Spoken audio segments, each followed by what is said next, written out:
에레미야가 에스겔 10여 장 그렇게 되어 있습니다. 자, 성경 일단 구조가 있습니다. 그 구조를 확실하게 복습을 하는 게 좋습니다. 한번 해보겠습니다. 성경은 하나님의 비밀로 그리스도의 생명이 사람에게 임마누엘 되어 하나님을 경외하는 신비로 살게 한다. 그래서 성경은 사람을 그렇게 살게 하는 게 목적이에요. 그래서 성경이 움직여요. 어떻게 움직이냐? 우리가 잘 아는 그 히브리서에 있는 말씀이 하나님의 말씀은 살았고 운동력이 있어요. 그런데 하나님의 말씀이 주어져. 그런데 하나님의 말씀이 내 안에 들어와가지고 살아있고 운동력이 있어야 되는데 이게 다 죽어버려요. 이상하게요. 혹시 여러분 유산균 아십니까? 유산균? 네. 유산균 먹으면은 가다가 이렇게 장까지 가다가 다 죽어버려요. 그러니까 별 효력이 없는 거지, 그렇죠? 죽으면 효력이 없지, 그렇죠? 살아서 가야 되는 거예요. 그러니까 하나님의 말씀이 내 안에서 살아서 역동하지 않으면 사실은 김치에도 유산균이 많은 거 아시죠? 김장하려면 되게 힘들죠. 그래서 유산균까지 유산균 되려면은 겉절이는 안 되죠, 그렇죠? 이게 좀 묵어야 되죠, 그렇죠? 근데 그런 거 말고 유산균 섭취하는 방법도 있죠. 약을 먹으면 되죠. 돈이 많이 든다는 얘기를 하려는 거예요. 시간이 많이 들고 돈이 많이 들어요. 하나님의 말씀이 내 안에 들어와 가지고 이렇게 역동적으로 움직이려면 사실은 에너지가 필요한 것 같아요. 에너지가. 그래서 그런 에너지가 좀 필요할 것 같고, 그리고 성경이 이렇게 말해주는 게 에너지가 필요한데 그 에너지를 못 쓰잖아요. 이게 죽어버리잖아요. 그러면은 뭐만 남냐면 아까 말한 거 김장하느라고 힘들었는데 그 다음에 유산균 야구르트도 유산균, 그쵸? 하여튼 뭐 그런 걸 먹었어요. 먹었는데 그 효과를 발휘하지 못하면 돈만 날아간 거죠. 여러분 공부 많이 했잖아요. 성경 공부 많이 했죠. 공부하려고 하면 시간도 많이 들죠. 사실 공부하면 돈도 많이 들어요. 그러면 어떤 일이 발생하냐면 하나님 말씀을 살아내지 못하면 다 날아가는 수가 있어요. 엄청 손해인 거예요, 여러분. 그러니까 알았냐 몰랐냐의 시대가 아니에요. 지금 옛날에는 몰랐던 시대예요. 그래서 아는 것 자체가 힘이었어요. 그냥 다 몰라. 다 모르는데 몇몇 사람만 알아요. 그 성경의 지식을. 그래서 그거를 가르쳐 주는 것만 해도 제자훈련이 됐습니다. 근데 지금은 너만 아냐 나도 한다. 여기서 안 가르쳐 주면 저희 가서 배우면 돼. 자기네 교회가 안 가르쳐 준다 그럼 다른 교회 가서 배우면 돼. 선교회 가서 배우면 돼. 그래서 사실 평준화가 됐어요. 목회자가 알아야 될 것도 성도가 다 배워요. 제가 가끔 얘기하는 뭐 구파 신파 얘기했잖아요. 그거 다 배울 수 있어요. 평신도도. 돈 내고 배우는 거예요, 그냥. 그러니까 똑같이 배울 수 있어요. 신학교도 사실은 청강할 수 있어요. 배울 수 있어요. 그리고 웬만한 평신도 분들 중에는 히브리 헬라어를 목회자보다 더 잘하는 사람이 많아요. 그런데 그 수고한 것이 지금 바뀌었어요. 지금 시대가 굉장히 많이 바뀌었습니다. 지금은 아는 게 중요한 시대가 아닌 시대가 됐어요. 왜냐하면 웬만큼 다 알아요. 지금은 이게 실제 웬만큼 벌기 때문에 웬만큼 유산균을 사 먹을 수 있는 실력이 됐어요. 이게 좀 살아서 내 몸에서 내 몸을 건강하게 만드는 그런 역할을 할 수 있냐는 거예요. 지금은 성경의 고급한 공부가 별로 효과가 없다라는 것을 아셨으면 좋겠습니다.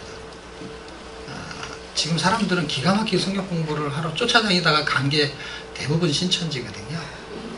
그 다음에 그 옆으로 빠진 사람들은 구천지. 그리고 좀 더 옆으로 빠진 사람들은 이제 구원파. 뭐 이런 데 빠지는 거예요. 그래서 그 사람들은 그렇게 빠질 정도로 찾아갔기 때문에 열심히 특심인 사람들이 대부분입니다. 그래서 교회는 열심히 특심인 사람은 다 빠지고 희망이 하나도 없는 사람들만 남아있어요. 세상에. 헌금 많이 하는 사람도 다 글로 가고 봉사 많이 하는 사람도 다 글로 갔어요. 대단한 열정을 가지고 있죠. 이제는 실력의 개념이 아닌, 지금은 그러니까 지식의 개념이 아닌 진짜 실력. 진짜 실력은 아는 만큼 살아낼 수 있느냐 하는 거예요. 근데 절대로 살아낼 수 없다라는 걸 알아야만 살아낼 수 있어요. 이건 정말 아이러니한 거죠. 왜냐하면 성경은 주어가 성경한테 붙어 있다는 거예요. 히브리서 4장 12절 하나님의 말씀은 그게 성경이에요. 성경은 하나님의 말씀이잖아요. 하나님의 말씀은 산악 운동력이 있어. 어떤 운동력? 하나님을 경외하게 만드는 운동력이 있단 말이에요. 근데 이게 안 되는 거잖아요. 성경이 별로 호소력이 없죠. 근데 얼마나 호소력이 있는지, 어떤 사람에게 호소력이 있는지, 그게 예레미야서입니다. 어떤 사람한테 호소력이 있느냐? 그 사람이 내가 아니면 나도 똑같이 호소력이 없어, 성경은. 그러니까 성경이 진리를 말해요. 근데 대상자가 어떠냐에 따라서 영향력 발휘가 되기도 하고 안 되기도 해요. 똑같은 가격이 달린 유산균을 먹었는데 내 안에서 이놈이 살아낼 수도 있고, 어떤 거는 내 위장이 뭔가 문제가 있어갖고 이상하게 가다가 다 죽는 경우도 있고, 제품은 동일한데 하나님의 말씀은 변하지 않는 진리가 전달이 되는데, 그게 능력이 없어서가 아니라 사람들이 그거를 해석하고 생각하고 기준을 잡는 것이 다 자기의 소견에 오른 대로 판단해요. 그렇기 때문에 유산균을 다 죽여버려요. 하나님의 말씀을 어디다 담아두냐? 머리에다 담아둬요. 마음에 담아둬야 되는데. 그러니까 머리에다 담아두니까 옳고 그런 판단은 기가 막히게 잘하는데, 마음 먹은 대로 하는 거잖아요, 사람들은. 그쵸? 마음에 담아둔 거는 뭐예요? 자기 생각이니까. 자기 생각대로. 머리로는 저렇게 하면 안 되는데 하면서 자기는 그렇게 해. 왜냐하면 이게 마음은 자기가 소견이 마음을, 중심을 차지하고 있으니까. 그게 지금 우리한테 벌어지는 99%의 행태입니다. 다 그래요. 그것 때문에 힘들어요. 대부분이. 그러니까 제가 지난번 얘기했잖아요. 신학대학원 가서 강의할 때. 그냥 공부가 제일 중요한 거예요. 학점도 따야 되고. 그러니까 그게 목적인 거예요. 근데 하나님은 그 사람을 살아내게 만드는 게 성경의 목적이에요. 살아내는 걸 원하시는 거예요, 하나님은. 어떤 사람이 살아내냐? 하나님의 말씀을 받아내는 사람이 살아나는 거예요. 하나님의 말씀을 받아내지 않는 사람들이 어디에 주로 나오냐? 에레미야에 아주 많이 등장하게 됩니다. 그리고 그렇게 받아내지 못함을 통해서 나타나는 현상은 뭐냐? 슬픈 일이 발생하니까 그 다음에 에레미야 애가로 가는 거예요. 그 다음에 어떻게 되느냐? 그 다음에는 와장창 무너지는 거예요. 그래서 에스겔에 가게 되면은 이제 성전이 기가 막히게 무너지는 사건을 보여주게 되죠. 한 24장쯤 가게 되면. 그런데 하나님의 본심은 회복시키는 거예요. 뭘 통해 가지고? 일단은 눌러놨다가, 지금 이렇게 살았다가는 패가 망신하게 되겠구나. 이렇게 예수를 믿었다가는 문제가 생기겠구나 하는 거를 깨닫는 순서대로 돌아오는 거죠. 깨닫는 순서대로. 그때 제가 늘 하는 얘기가, 그렇게 확 어려운 일이 생길 때 깨닫는 게 낫겠어요? 아니면 그냥 별일 없을 때 깨닫는 게 낫겠어요? 별일 없을 때 깨달으면 좋은데 그런 사례는 별로 없습니다. 아쉽게도. 성경을 읽으면 가능성이 많아지기 시작합니다. 왜냐하면 성경은 내 생각을 하는 게 아닌 거예요. 사람들은 성경 읽기를 왜 못하냐면요, 성경을 자기 생각으로 읽기 때문에 성경이 안 읽어지는 건데 이걸 잘 몰라요. 성경이 주어가 아니야. 공부를 해도 퀴트를 해도 읽어도 전체 주어가 항상 자기야. 그러니까 자기 생각의 수준에 척도가 있어요. 척도가. 자기 생각의 수준의 척도. 그 수준이 높으면 높은 그 상태에서 성경을 해석하는 거예요. 낮으면 낮은 상태에서. 그래서 사람들이 그걸 읽고 공부하고 이렇게 분석해낼 때 그 수준이 높은 사람들이 뭔가를 설명을 잘 해내니까 굉장히 적용점을 잘 던진다 이렇게 말하는 거예요. 근데 이제는 그게 별로 중요하지 않은 시대가 되어버렸어요. 이제 그것도 수준이 거의 이제 높아지기 시작했어요. 그 정도. 그래서 웬만한 큐티 책들도 다 수준이 다 높아지잖아요. 제가 전도사 생활할 때 출판사 편집장을 했는데 그때 만든 책이 큐티와 만나라는 책이에요. 얼마 전에 큐티 잡지 생명의 삶 거기 본부장을 만났는데 이 사람은 그거의 대가예요. 대가. 그런데 제가 그 얘기를 하니까 자기가 옛날에 그 책을 봤다는 거예요. 그래서 제가 그랬죠. 그분이 이제 생명의 삶을 만들고 저는 그 당시에 큐티와 생명의 삶은 다 아시죠? 그렇죠? 큐티와 만나는 모르시죠? 네. 얘기를 해요. 그 사람하고 저하고 얘기를 해요. 그 당시에 생명의 삶보다 훨씬 잘 팔린 책이었고 수준이 높은 책이었어요. 여러분은 잘 모르실 거예요. 그 사람은 인정을 해요. 네, 전문가가 인정을 해요. 전문가. 항상 전문가가 인정을 해요. 그런데 이제 거기는 워낙 이제 그룹이고 그러니까 이런 거죠. 거기는 대기업이고 저는 뭐예요? 이거는 뭐 중소기업도 안 되는 거죠. 완전 세 발의 피죠. 네. 하여튼 무슨 사건이 있어서 그만두게 됐었어요. 그 당시 저는 이제 큐티 잡지에 대해서는 신문에도 기독교 신문에도 나오고 큐티 강의도 하고 CLC라고 문서선교에서 큐티 잡지 지금도 만들죠, 그렇죠? 네, 그 편집팀들이 저한테 큐티를 배워가고 그랬습니다. 그 큐티가 사실은 장단점이 굉장히 많습니다. 그러나 일단은 책을 팔려면 일단 장점만 부각을 해야 돼요. 단점을 까면 일단은 이렇게 교재가 안 돼, 교재가. 그러니까 일단은 하여튼 뭔가 단점이 굉장히 있어요. 그런 것들을 많이 이제 보완하게 됐습니다. 어쨌든. 그런데 성경을 보는 그 안목이, 기준이 어떤 잣대가 있어요. 그래서 신학적인 어떤 잣대가 필요하기는 해요. 그런데 일단은 그런 게 하나도 없는 상태에서 이 말씀을 성경에 이렇게 듣게 돼 있어요, 사람이. 듣게 돼 있고, 이 청각 기능과 시각 기능을 갖고 있는 사람의 뇌가 이것을 먼저 인식하게 돼 있습니다. 그리고 생각하는 거예요. 그러니까 뇌가 인식을 하는데 사람이 생각해서 그게 저장이 돼서 이것이 그렇다라는 판단력이 생기기 전까지 그런 직관력이 발달되지 않은 뇌가 있어요. 좌뇌, 우뇌의 역할이 다르기 때문에. 그런데 그 뇌가 내 생각의 개념을 정리하기 전까지 뇌가 가지고 있는 걸 내가 인식을 못해요. 우리가 생각하는 건 나 잘 모르는데 근데 뇌는 알고 있어. 나의 뇌, 다른 사람 뇌 말고 나의 뇌는 아는데 나는 몰라.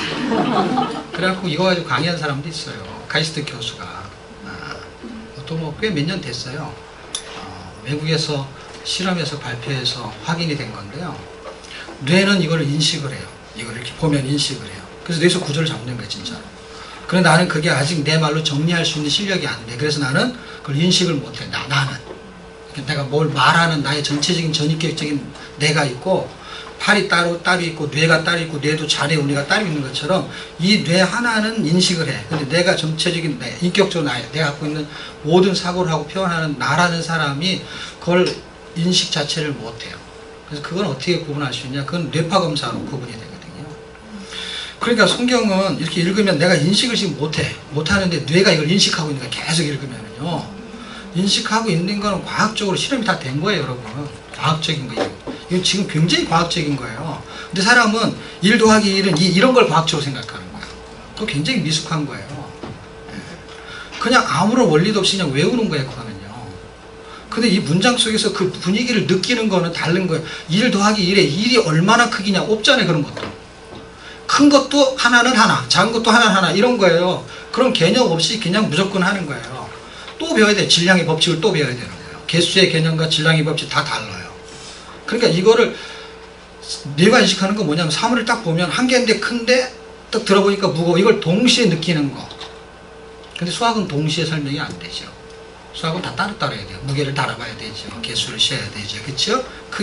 크기도 다 자로 재야 되죠. 근데 사람들은 그걸 인식할 때는요. 그리고 이렇게 한번 이렇게 안아보잖아요. 그럼 딱 얼마나 크기, 얼마나 무게가. 저울처럼 모르죠. 과학적인 거니까. 그런데 사람은 더 과학적이거든요.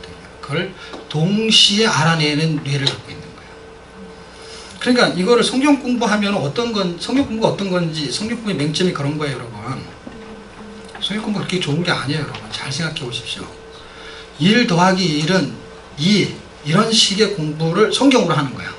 그러니까 성경을 읽으면 아까 말한 대로 무게, 그 다음에 크기, 그 다음에 개수를 동시에 느낄 수 있는 거를 성경 공부하려면요, 그 동시에 느끼는 거 한 번에 이렇게 해서 그걸 1시간이라고 하자고. 1시간에. 그럼 이거는요 3시간 이상 걸리는 거예요. 그런데 그 3시간 이상 걸리는 거를 이렇게 모아가지고 하나로 느끼려면요 수준이 높아야 돼요. 여러분 여태까지 인물 공부, 연대 공부 이런 거 다 한 거 있잖아요. 따로 다 한 거 있잖아요. 이놈을 다 합쳐가지고 지금 여기서 사건이 벌어질 때는 어떤 연대, 어떤 지명이, 어떤 인물들이 어떻게 등장해서 어떤 사건의 배경이 이렇게 흘러가는 거 있잖아요. 그거를 그냥 성경에 읽으면 그거를 한 번에 설명이 돼 있어요. 그런데 이걸 따로따로 공부하잖아요. 시간이 많이 걸려요.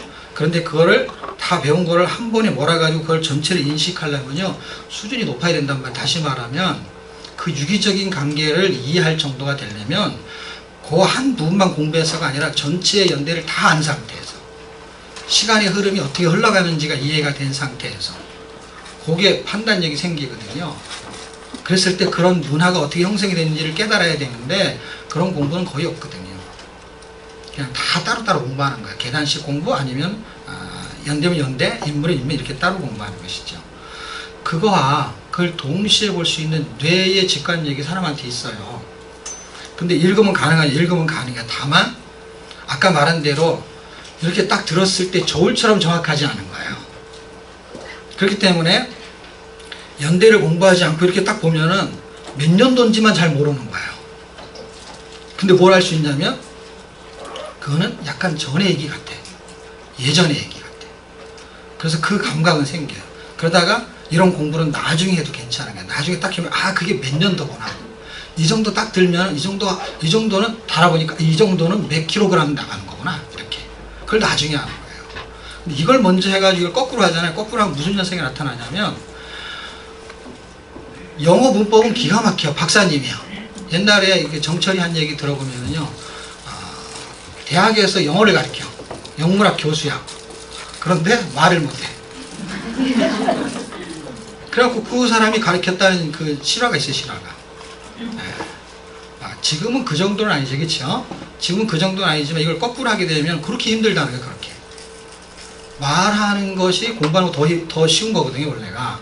근데 말하는 건 안 되는데 공부하는 걸 되게 더 어려운 거란 거. 여러분이 사실은 쉬운 거를 못하고 어려운 걸 잘하신 거예요. 쉬운 거가 어려운 걸 해낼 수 있는 기초 학문이 되는데 그걸 안 했기 때문에 이미 어려운 걸 해놓은 거를 가지고 전개시키려면 박사급이나 돼야 되지, 안 그러면 전개를 못 시키느냐. 여러분 배운 거 많은데 말 시키면 대답하기 곤란한 거 많거든요. 딱 그걸 그대로 이렇게 책 보고 가르쳐야지. 근데 성경 읽으면 전체적인 그 흐름의 윤곽을 잡을 수가 있습니다. 시간으로 대비해도 전혀 손해보지 않습니다. 당장 정확한 수치가 안 나와서 그렇지. 당장 내가 인식을 못하는 거예요. 뇌는 이걸 계속 기억하고 있어요. 계속. 근데 지금 에레미야에서 해주는 이야기가 하나님의 말씀을 자기 생각을 판단으로 대입시키니까 별로 듣고 싶은 이야기가 아닌 이야기가 전개돼요. 결과는 어떻게 되냐? 비참한 최후를 맞이하게 됩니다. 그래서 슬퍼요. 그래서 애가야. 이 스토리를 이해하셔야 돼. 이거 공부하려면요, 한 시간에 어려운 거예요. 왜냐면 에레미야만 해도 52장이잖아요. 그쵸? 그럼 이사야는 66장이에요. 이사야가 길어요? 에레미야가 길어요? 그런 사람들은 이게 수학 공부만 한 거예요. 읽어보세요. 에레미야가 훨씬 길지. 시간을 읽어보세요. 에레미야가 더 길어요. 장수가 짧은 거지, 긴 거는 제가 장수를 얘기 안 했잖아요. 그치? 장수만 설명해 줬지. 이사야는 66장, 에레미야는 52장. 어떤 게 길어요? 어떤 게 장수가 많아요 하면은 당연히 이사야가 많지. 이게 10분 더 길어요. 천천히 읽으면 20분은 늘어나요. 그러니까 에레미야가 훨씬 길죠. 그쵸? 그러니까 얘기를 많이 하고 있는데 복잡해요. 에레미야. 이사야는 장수가 많은데 구조가 정확해요.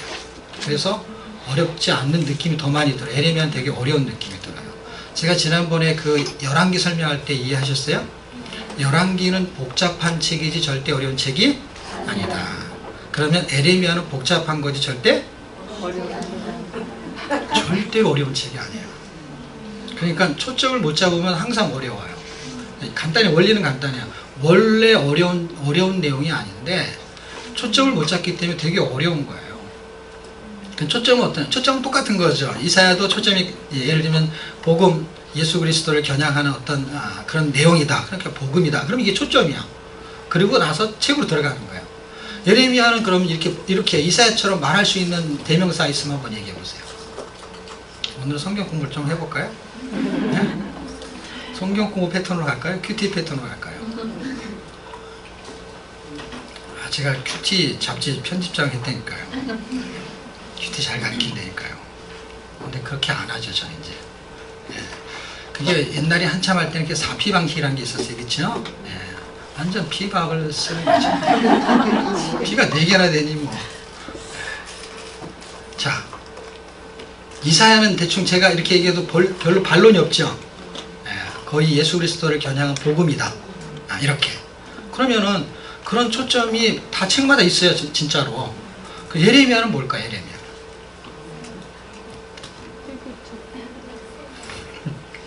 예레미야는 누군가 그런 얘기를 한 번도 해준 사람이 없으니까, 들어본 적이 없으니까 뭐 알 수가 없죠. 그럼 쉬운 걸로 합시다. 예레미야 애가는 뭘까요?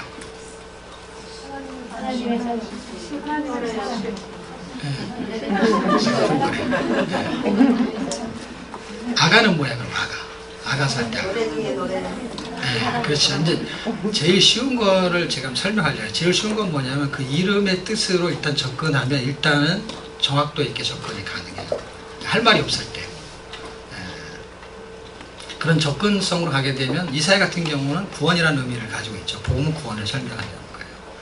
자, 에레미야를 통해서 하나님이 하시는 말씀은 의미적인 이야기로 전개를 시키면은 마음을 설명하고 있어요. 마음을. 이 주제를 마음이라고 생각하는 잡는 사람은 없어요. 마음이 나와요. 왜 그러냐면 단어 자체가 마음이 많이 나와요. 하나님의 마음과 사람의 마음을 대비하고 있다는 거예요. 그리고 이 본문을 정확하게 이해하시려면은 하나님의 마음에 초점을 놓고 볼 때 어디를 보시면 되냐면은 마태복음 15장을 반드시 읽으셔야 됩니다. 왜냐하면 제가 말하는 거는 어떤 책의 어떤 부분이 아니라 예레미야 전체의 흐름도를 이해하려면 마음을 이해하셔야 돼요. 그리고 마태복음에 보게 되면은 화 있을진지여 바리새인들이여 이런 거 혹시 들어보셨어요? 이렇게 계속 반복하면서 그러면서 화 있을진지여 좀 계속해서 이렇게 줄걸 이어가죠. 이어갈 때 이런 대목이 하나 나와요. 너희는 겉은 되게 깨끗한데 속은 되게 더럽다 이렇게 말해요. 그렇죠? 외식하는 바리새인들이야. 그렇죠? 그래서 화가 있다라는 거예요. 뭐 때문에? 외식이라는 단어 때문에. 그래서 어디 가서 밥을 사 먹을 수가 없어요. 그래서 우리가 외식을 안 하잖아요. 네? 그러면 어떻게? 우리도 가끔 저기 조장들하고 밥을 먹는데 우리는 외식을 안 하고 회식을 하죠. 네, 방법이 있더라고요. 자, 어쨌든 전체의 구조가 어떤 책인지의 감각을 가지고 읽는 게 가장 좋아요. 왜냐하면 우리가 하는 거는 성경 공부하고 패턴이 달라요. 큐티하고 패턴이 달라요. 제가 성경 공부도 가르칠 수 있고 큐티도 가르칠 수 있어요. 그런데 저는 항공 큐티를 개발한 사람이에요. 항공 큐티. 항공 큐티라는 건 뭐냐면 이 사람들은 달라 큐티를 해요. 저는 한 장 큐티는 그 이전에 했었고요.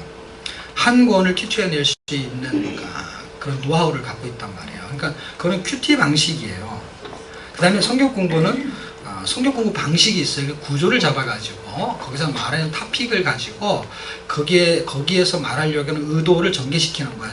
그래서 저자가 누구냐, 언제 썼냐, 뭐 이런 거 맨날 할 수밖에 없는 거야. 맨날 하는데 그건 맨날 잊어버리잖아요, 그렇죠? 그러니까 그거는 사실 몰라도 상관없어요. 왜냐하면 다 나한테 한 말이고 옛날에 쓴 거야. 연대는 언제? 연대는 다 옛날에 쓴 거예요. 옛날에 쓴 거란 말이에요. 몇 년도가 우리한테 영향을 별로 안 미친단 말이에요. 시간이 지나가기 전에는 영향을 미쳐요. 그렇지만 이게 굉장히 세월이 오래 지나잖아요. 우리한테 영향을 별로 안 미쳐요. 그 연대 오차가. 그러니까 고고학자나 아니면은 역사학자는 그 연대가 굉장히 중요해요. 근데 우리가 하나님 말씀 살아낸 우리한테는 그 연대가 100년씩 틀려도 상관이 없을 정도로 크게 문제가 안 된단 말이에요. 그리고 사실 오차가 정말 오차가 있어요. 오차가 있어요. 그런데 그 오차의 범위가 왜 생기는지를 잘 몰라요, 우리는요. 그리고 틀린 오차의 범위를 정확하게 외우잖아요. 그럼 정확하게 틀리는 거 아시죠? 그러니까 정확하게 알 필요가 없어요. 어차피 틀린 거예요. 정확하지가 않아요. 그래서 어림수로 아는 거, 어림수. 이게 지혜로운 거예요, 여러분. 여러분이 역사학자가 되려면은 이렇게 공부하면 안 되죠. 좀 더 조직적으로 공부해야죠. 근데 내가 역사학자가 될 게 아니고 이 말씀이 어느 시기쯤에 쓰여져서 누가 누구를 대상으로, 결국은 그 1차 대상자는 그 당시 있지만 반드시 성경은 나를 조명하고 있기 때문에 결국 나를 겨냥하고 있어요. 그래서 어떻게 보면은 나에 대해서 쓴 이야기예요. 에스겔로 가면은요, 그 당시에 그들이 잘못된 성전이 무너졌어요? 무너졌는데 우리가 무슨 아무 상관없어요. 한국 아무 상관없어요. 한국 역사하고 상관없고 우리 가정의 문화하고 전혀 상관없어요. 그런데 그렇게 무너진 게 뭐하고 관련이 있냐면 나하고 관련이 있다는 거예요. 왜냐하면 예수님은 나하고 관련이 있어요, 없어요? 있어요. 예수님이 그걸 연결을 시켜놓기 때문에 관련이 있게 되는 거예요, 여러분. 성전의 주어를 가지고 예수님이 성전을 가지고 설명을 한단 말이에요. 근데 그 성전이 예수님인데 그 성전이 나하고 연관성이 있어요. 그렇기 때문에 이게 남의 얘기가 아니라 나의 얘기를 하고 있는 거예요. 지금 이스라엘의 역사는 이스라엘 역사죠. 한국 역사는 한국 역사야, 그렇죠? 그런데 우리는 이스라엘 백성이 아니기 때문에 사람들이 뭐라 그러냐면 왜 남의 나라 역사를 공부하냐는 거야, 기독교인들은. 그런데 기독교인들이 외부에서 보는 사람이 그럴 수 있어요. 근데 교회 안에 들어온 사람도 잘못 해석하게 되면 이스라엘 역사라고 생각을 해요. 그런데 이스라엘 역사가 아니에요, 여러분. 표면적으로 이스라엘 역사지만 이게 나의 구원 역사예요. 그리고 그러면은 여러분, 우리의 조상이 있잖아요, 그렇죠? 당군의 뭐 자손 뭐 이런 게 있잖아요. 그럼 아브라함의 자손 이런 게 있잖아요. 그러면 우리는 같이 예수를 믿어도 조상이 달라야 되는데 성경은 뭐라고 말하냐? 우리는 다 아브라함의 자손이라는 거예요. 그러면 기준이 뭐냐? 혈통으로나 육적으로 나지 않는 것이 구원이 발생시키는 요소인데, 그랬을 때의 아브라함의 자손이라는 근거가 어디 있냐면 믿음이라는 기준에서 아브라함의 자손이라는 단어를 쓰게 되는 것이죠. 그러니까 아브라함의 자손이 이스라엘이라는 나라가 태동하게 된 거고, 이스라엘이라는 나라가 참 이스라엘이라는 이름으로 바뀌게 돼요. 그래서 참 이스라엘은 뭐냐? 이스라엘 백성도 참 이스라엘이 아닌 사람이 있고, 이스라엘 백성이 아닌 사람도 참 이스라엘인 사람이 있는 거예요. 이스라엘, 하나님과 겨뤄서 이기는 사람, 하나님이 져주는 사람들이 누구냐 이 말이에요. 그게 이스라엘이란 말이에요. 나라는 표면적으로 있죠. 이스라엘 있고 한국 있고 영국 있고. 그러나 표면적으로 그렇지만 내면적으로 져주는 백성이 누구냐는 거예요. 그러니까 그 복음이 신약에 와서 예수님과 그 유대인들은 전부 다 이스라엘의 민족이죠, 그렇죠? 사마리아 살아도 이스라엘 민족이고 유대 살아도 이스라엘 민족이에요, 그렇죠? 전라도 사람도 한국 사람이고 경상도 사람도 한국 사람이고 그런 식인 거야, 예를 들면. 그런데 그런 사람들이면 전부 다 이스라엘 민족이고 아브라함의 자손인데 예수님이 뭐라 그랬냐면 너도 아브라함의 자손이다. 너도 아브라함의 자손이다. 그럼 자기 나라에서 제가 여러분을 만났고 어이구 한국 사람이네, 어이구 한국 사람이네. 그러면 정신 나간 거지. 그 주민들도 또 다 꺼내놓고 해. 왜냐면 외국에서 또 시민권 받은 사람이 있을 수 있잖아요. 주민들이 대한민국 국민으로 돼 있어. 그걸 쳐다보면서 어이구 당신 한국 사람이네, 한국 사람이네요. 그럼 이 사람이 정신 나간 사람이에요. 근데 삭개오를 만났을 때도 네가 아브라함의 자손이라는 거예요. 그렇게 말하는 사람이 이상한 사람이라고. 왜? 그렇게 말 안 해도 그 사람은 호적이 아브라함의 자손으로 다 돼 있단 말이에요. 호적을 띄면은. 그런데 왜 그렇게 얘기하냐고요? 혈통으로 육적으로 낳는 이스라엘을 말하는 게 아닌 거예요. 그러니까 이건 우리의 역사를 말하는 거예요. 예레미야, 여기 우리의 마음이 여기에 걸려듭니다. 예레미야가 하나님의 본심을 놓치지 못하면 맨날 구역님이 와가지고 맨날 하소연만 해요. 힘든 일이 생겼다는 거예요. 어려운 일이. 그게 애가잖아. 애가 다 힘든 게 애가. 애가 집을 나갔대. 애가 애가 타죠. 뭐. 애를 쓰지요. 뭐. 그런데 결국은 하나님 본심을 눈치채지 못하면 멸망하게 되는데, 하나님 본심을 눈치채게 되면은 에스겔 마지막 성전을 통해서 하나님 회복을 보게 됩니다. 자, 오늘의 공부에 아주 중요한 건 그 선지서에 대한 공부를 좀 하셔야 되는데, 선지서가 가지고 있는 구조를 먼저 이해하셔야 돼요. 보세요. 지금 이사야는 이미 끝났어요. 그렇죠? 그 다음에 에레미야서부터 대선서가 이제 거반 끝나게 돼요. 이번 주면은, 다음 주면 다 끝나고 소선지서 넘어가요. 그러면 대선지서, 소선지서 다 합치면 12권 전체는 다 선지서라 그래. 그렇죠? 선지서 전체 구조를 가져가야 돼요. 지금 에레미야 구조, 에레미야가 이런 구조 하나 잡기는 힘든데, 전체 구조 잡는 건 더 어려워야 되는데 그렇지가 않아요. 왜냐하면 구조 자체가요, 성경은 한 권의 개념으로 보기 때문에요, 선지서 전체 구조가 거의 비슷해요. 거의 비슷해요. 그게 하나님의 마음이에요. 그래서 마음을 읽어내야만이 이해할 수가 있는 거예요. 우리 엄마는 늘 그래, 우리 엄마, 우리 아빠는 늘 그래, 이런 게 어떻게 알 수 있어요? 남은 모르는데 자식은 알아요. 그렇죠? 우리 엄마는 그럴 때 이래, 저럴 때 저래, 이런 거. 그리고 우리가 보면은 에레미야겠다. 애가 읽었다가 에스겔 읽으면은요, 하나님이 어떤 분인지 종잡을 수 있으니까, 교회를 다니는 사람도 뭐라 그러냐면, 구약 읽으면 하나님이 무서워, 신약 읽으면 하나님 너무 좋아. 그 구약은 아버지 같고 신약은 엄마 같고, 그래갖고 정신없는 소리를 해요. 똑같은 하나님인데. 그러니까 자기가 하나님이 아버지잖아요. 그렇죠? 그런데 아들이 자기 부모가 누군지 잘 몰라. 그게 우리라고요.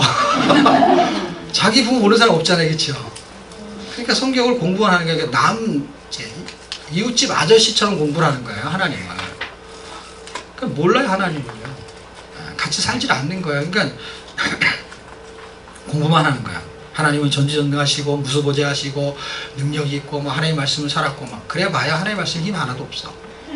그리고 전지전능하고 그 다음에 무수보재한데 여기는 하나님 안 계시지, 이렇게 다 그렇게 하고 사는 거예요. 죄 짓는 게 그래서 짓는 거거든요. 하나님이 없다고 믿는 거거든요. 그게요. CCTV만 갖다 놔도 죄를 못 져요, 사람이. 이거 딱 쳐다보면 어떻게 해요? 그걸 딴 데 안 보이는 데로 가잖아요. 그렇죠? 근데 그러니까 성경을 외우는 거지 안 믿는 거예요, 여러분. CCTV가 하늘에서 이렇게 비치고 있잖아요. 비치고 있는데 안 보이는 거야. CCTV가 안 보이는 거야. 그러니까 안 보이는 게 말이 안 되지. 왜 말이 안 돼요? 하나님은 CCTV야, 이렇게 자기가 말하고 있잖아. 말하고. 하나님은 전지전능하시고 무수보재하시고 하나님은 그게 CCTV야, 이 말이에요. 현대말로 하면. 그런데 하나님을 시시하게 생각하는 거예요. 하나님은 불러다 청문회를 안 해. 그러니까 우리는 공부만 하는 거라는 거를 얼마나 많은 정황적인 증거가 그냥 공부하고 가는 거, 오늘도 뭐 배우고 가는 거예요. 그러다가 이거 하나 뭐 괜찮은 말 있으면은 카톡 보낼 때 그거 하나 문장해서 은혜가 됐다는 거야, 너무나. 은혜는 사람이 변할 때 은혜라고 해야 되는 거고, 상황이 바뀔 때 은혜라고 해야 되는 거예요. 그래서 하나님의 은혜라는 건 이런 거잖아요. 내가 죽었는데 살아난 거예요. 그래서 상황이 바뀌었어요. 내가 죄인이었는데 의인이 됐어. 그걸 은혜라고 하는 게 은혜예요. 근데 변하지 않는데 은혜래요. 내가 듣고 싶은 소리를 들었기 때문에 은혜라고 하는 거예요. 여러분, 여기서 나오는 청중들이 에레미야 말의 은혜를, 에레미야가 막 이렇게 하나님의 말씀을 선포하잖아요. 그럼 사람들이 와갖고 은혜 받았어, 이런 사람이 있었을 것 같아요? 없었을 것 같아요? 돌을 막 던지려고 그래요. 구덩이에 막 빠뜨리고요. 왜 그런 소리를 함부로 하냐고. 지금 빨리 부자 되는 얘기 좀 해달라는 거예요. 어디 읽으면 부자가 되냐는 거예요. 어떻게 공부를 하고 어떻게 해요. 11조를 내면은 어떻게 부자가 될 수 있냐고. 옛날에는 11조 내면 부자 되는 줄 알았어요, 사람들이. 네. 그렇게 가르쳤으니까. 성경에 그렇게 써있는데 한 군데도 없어요. 그냥 복을 준다 그랬지 부자 되게 한다고 안 했어요. 복을 준다고 한 거는 자기 생각하고 성경 생각하고 다른 거예요. 부자가 되게 한다는 거 아니고, 복을 준다. 옛날에 복은 뭐냐면요, 농사를 졌어요. 농사를 져가지고 이제 그 농사 진 거에 소출을 이렇게 뭐 고추를 농사했다 그러면 이렇게 말리잖아요, 길거에다가. 지금은 다 기계다 말이지만 옛날에 다 이렇게 깔고 말렸단 말이에요. 구약 때도 그렇고. 길거에 깔고 말렸는데 태풍이 불어서 확 날려버리잖아요. 그러지 않으면 그게 하나님의 복이라는 거예요. 은혜라는 거예요. 자기가 노력한 소출을 그대로 거둬들이는 거를 복이라고 했단 말이에요. 그리고 그것이 수확이 30배, 60배, 100배 이렇게 나는 거예요. 그걸 사람들은 다 돈으로 환산하기 때문에 부자로 계산했던 거예요. 그러니까 그냥 내 노력한 거 그 자체를 그대로 거둬들이는 게 하나님의 축복이라는 거예요. 지금 내가 이렇게 밥 먹고 사는 거, 걸어 다니는 거, 이게 복인 거예요. 자기의 욕심이 복이 아니라, 욕심이 복이니까 맨날 요구 조건이잖아요. 기도가 요구 조건이잖아요. 이렇게 하면 저렇게 하고, 이렇게 하면 저렇게 하고. 그렇게 해봐라 안 되지. 무슨 짓을 해도 안 되죠. 자, 어쨌든 구조를 이해하시는데 성경 전체, 어차피 이제 이번 주, 다음 주, 한 그 다음 주까지는 이제 선지서를 다 할 수밖에 없어요. 길어야 3주. 그런데 선지서 12권이 지나가요. 확 지나가요. 오늘 구조를 못 잡아놓으면 다음 주 어려워요. 왜냐하면 개수가 많은 거는요, 자세히 설명을 할 수가 없어요. 구조는 간단해요. 어렵지 않아요. 보세요. 2개로 나눠져요. 항상 2개로. 66장으로 돼 있든지 아니면 52장으로 돼 있든지 한 장으로 돼 있든지 오바다는 한 장이잖아요. 그렇죠? 이놈이 딱 둘로 구조를 잡아요. 둘로 구조를 잡는데 책마다 나눠지는 구조는 다르지만 일단은 크게 2단으로 나눌 때 전반부는 멸망이에요. 후반부는 회복이에요. 단어는 다르게 쓸 수도 있어요. 자, 그 다음에 외울 필요 없죠. 그렇죠? 전반부는 뭐라고요? 멸망. 후반부는 회복이에요. 이건 뭐 집에 가서 또 외워갖고 올 필요 없어요. 네. 집에 가서 외워올 필요가 없다니. 집에 가면 잊어버리는데 어떻게 해요? 집에 가지 말아야지. 이 두 개가 그래도 이걸 외울 필요 없어요. 이거는 간단하게, 그렇죠? 선지서는 이런 구조. 그런데 이걸 설명할 수 있는 힘이 생기려면요, 왜자를 붙이셔야 돼, 항상. 자, 그럼 왜 멸망했느냐에 대한 기준만 하나 아시면 돼요. 그 다음에는 책으로 들어가는 거예요. 왜 멸망했어요? 했을 때는 인간이 주어가 돼요. 항상 인간이. 당연히 사형리에서도 이런 원리를 갖고 있어요. 자, 인간이 주어가 돼요. 인간이 주어가 되는데 인간 때문에 멸망하는 거야. 근데 뭐 때문에 멸망할까요? 한자로 시작하는 거예요. 한자. 죄 때문이에요. 인간이. 여기서 에레미야도 죄 문제를 다뤄요.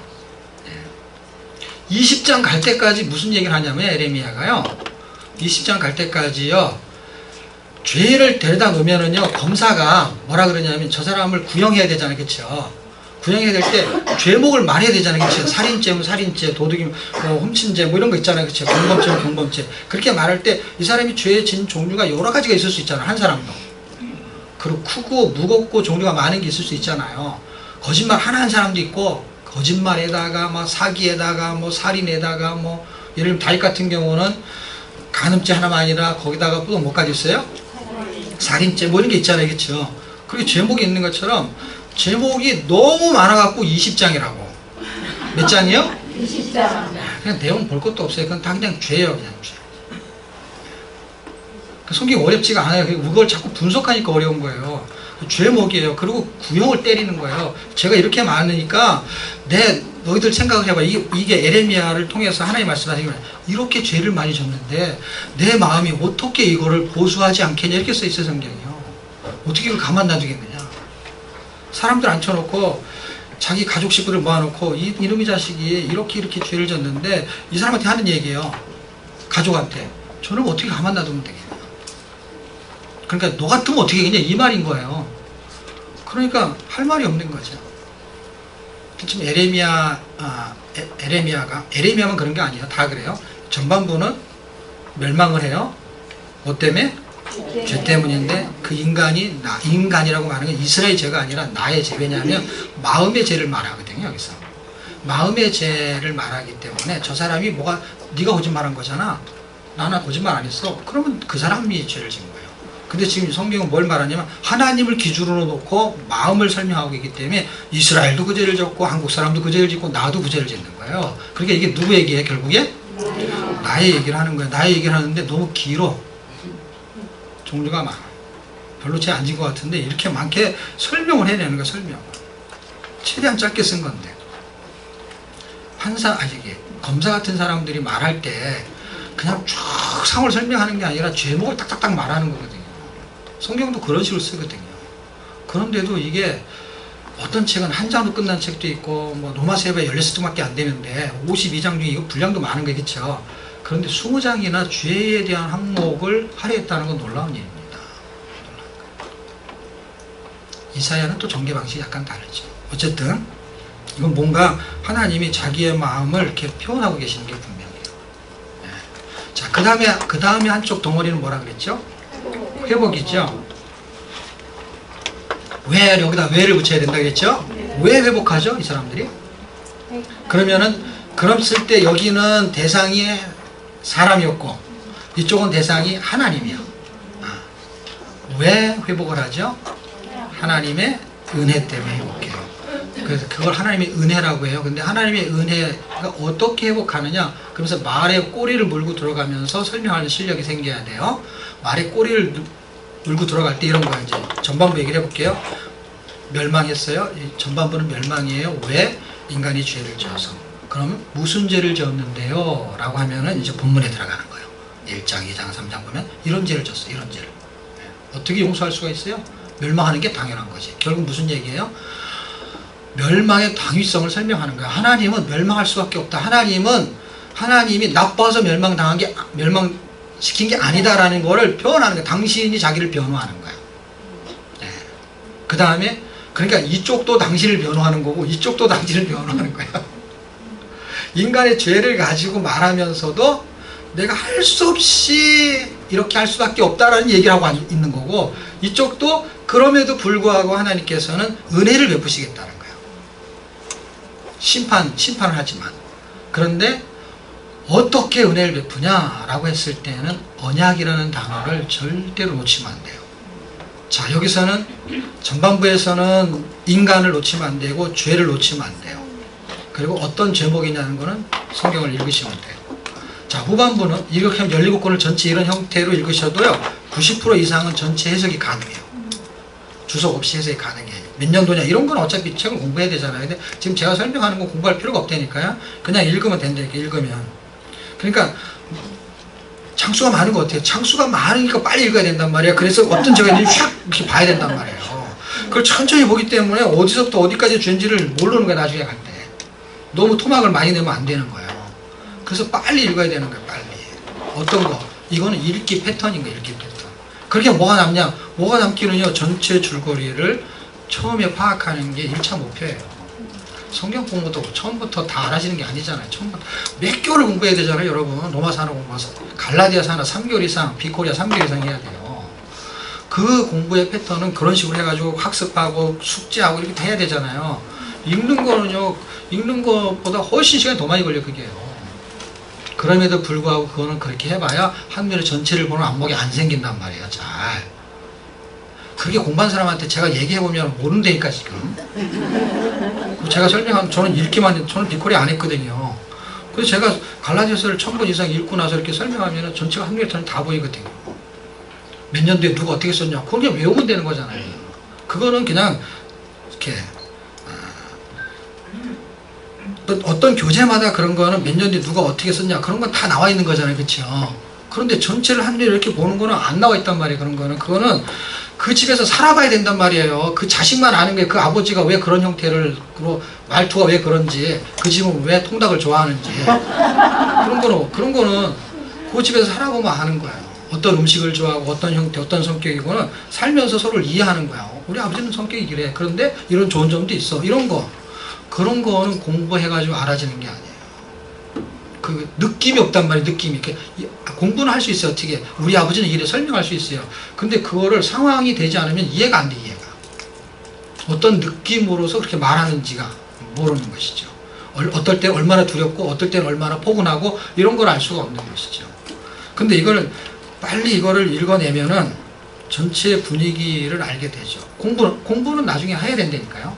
하면은 영어 공부하는 거 똑같다니까요. 읽기가 된 다음에 그 다음에 학습을 하는 거예요. 국어도 다 그렇게 하는 거 아시죠? 우리나라 국어도 원래 그렇게 하잖아요. 근데 영어만 거꾸로 한 거예요. 근데 영어만 거꾸로 하는 줄 알았더니 성경도 그렇게 하더라고요. 알고 봤더니 성경도 똑같이 그 패턴으로 했던 거예요. 성경도 이게 다 하나님의 말씀을 듣는 거였거든요. 옛날 방식에 듣게끔 돼 있는 거예요. 원리가. 자, 그런 원리를 지금 거꾸로 했기 때문에 되게 힘든 거예요. 그래서 공부하는 건 되게 좋아하고 누구 가르치는 건 되게 잘하는데 이거를 말을 해서 살아내는 힘은 굉장히 약한 거예요. 실전에는 약한 거예요. 그러니까 되게 힘든 거예요. 지금 왜 힘드냐면 많이 알수록 힘든 거예요. 생각해 보세요. 그 영문학 대학생이 영어 못하는 게 힘들어요? 근데 힘들어해요 진짜로. 너 영문학과잖아. 영어 해봐. 못해요. 저한테 영어 해보라고 한번 해보세요. 영어 해보세요. 영어. 저는 영어 되게 잘하거든요. 수학도 잘하고 뭐다 잘해요. 그 영문 학생 영어 해봐 그러면 안에 입을 꽉 다물면서 안 하더라고. 아, 저런 바보를 영어 좀 해보라고. 끝까지 영어를 하더라고. 못하잖아요? 못하면은 되게 창피하게 느끼는 거예요. 영문과 학생이. 그런데 영문학 교수가 못하면 얼마나 창피하겠어요. 지금 그 얘기예요, 지금. 교회 리더가 당연히 교수가 훨씬 지식이 많죠. 그런데 말을 못해. 말을 못하면 괜찮은데 말도 못해. 말도 못하게 말도 못해. 하여튼간 그 말이 문제죠, 그렇죠? 우리 나이가 말 때문에 하여튼 문제예요. 말 때문에 말도 많고.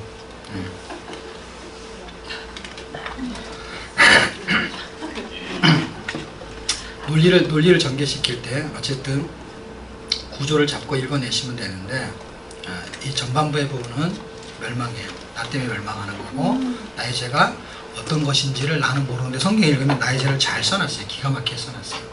에스겔에 가면은요 성전의 해부도가요 나의 마음의 해부도를 보여줘. 놀랍죠. 예, 그러면 다음 주에 가면은 그 해부 우리가 그러니까 해부학을 공부하는 거야. 다음 주는 에스겔이 그런 내용이에요. 예, 기가 막힌 책입니다.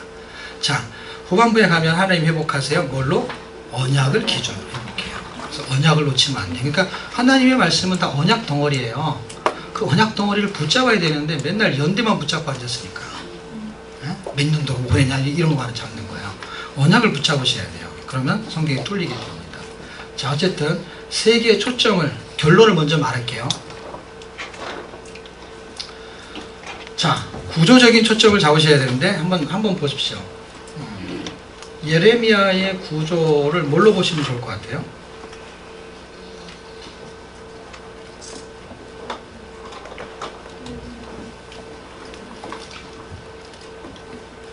자, 이제 이쪽에 가기 전에 예레미야 하나가 이제 둘로 나눠져요. 그쵸? 제목으로.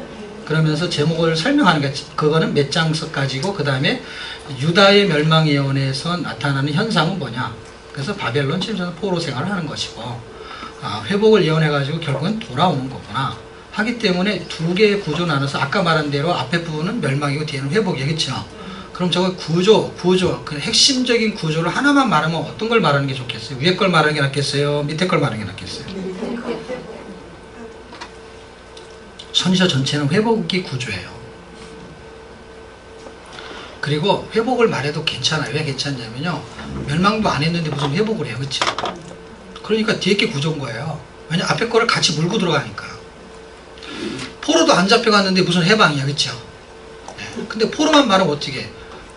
끝에 걸 말 안 하면 포로에서 계속 있는 건지 나오는 건지 이걸 알 수가 없잖아요. 근데 해방을 얘기하면은 포로가 됐었구나. 이게 포함이 되잖아요. 그러니까 저걸 두 개를 다 물고 들어가는 거예요. 두 개를 다 물고 들어가는 것이 구조가 되는 거예요. 그러니까 에레미야는 구조가 회복이에요. 회복. 그 다음에 애가는 구조가 뭔지. 구조를 잡은 거에서 회복. 문장 하나 설명을 할게요. 그리고 오늘은 이 세 권의 구조를 잡고 그 구조를 어떻게 잡는지의 방법을 공부를 해보는 거예요. 그 구조를 공부하는 이유는 그 구조가 잡혀야만 읽을 때 굉장히 도움이 돼요. 어차피 이 세 권의 책을 일주일 동안 읽는데 1장은 뭐 2장은 뭐 이걸 다 외울 수 없잖아요. 그렇죠?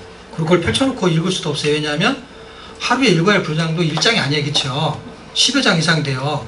그 10여 장 이상 되는 거를 구조 잡기도 쉽지 않아요. 그러니까 예레미야, 그럼 예레미야 하나가 딱 무슨 책 이렇게 딱 아는 게 훨씬 유리하단 말이에요.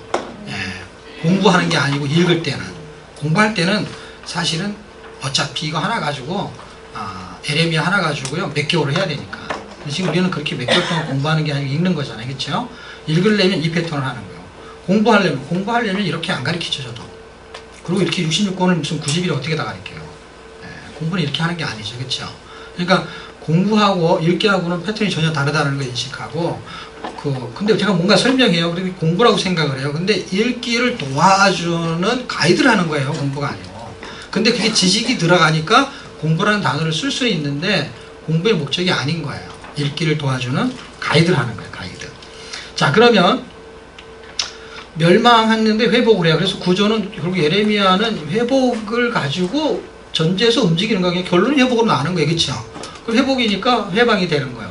그럼 뭐에서 어떻게 회복이 되냐는 걸 문장으로 만들어 보세요. 문장에서. 뭐에서 회복이 돼요.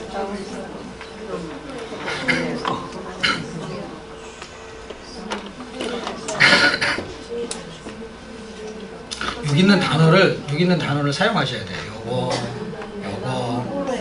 요거 이런 걸 사용하셔야 돼요. 다 가르쳐 있어요. 그대로 읽으시면 돼요.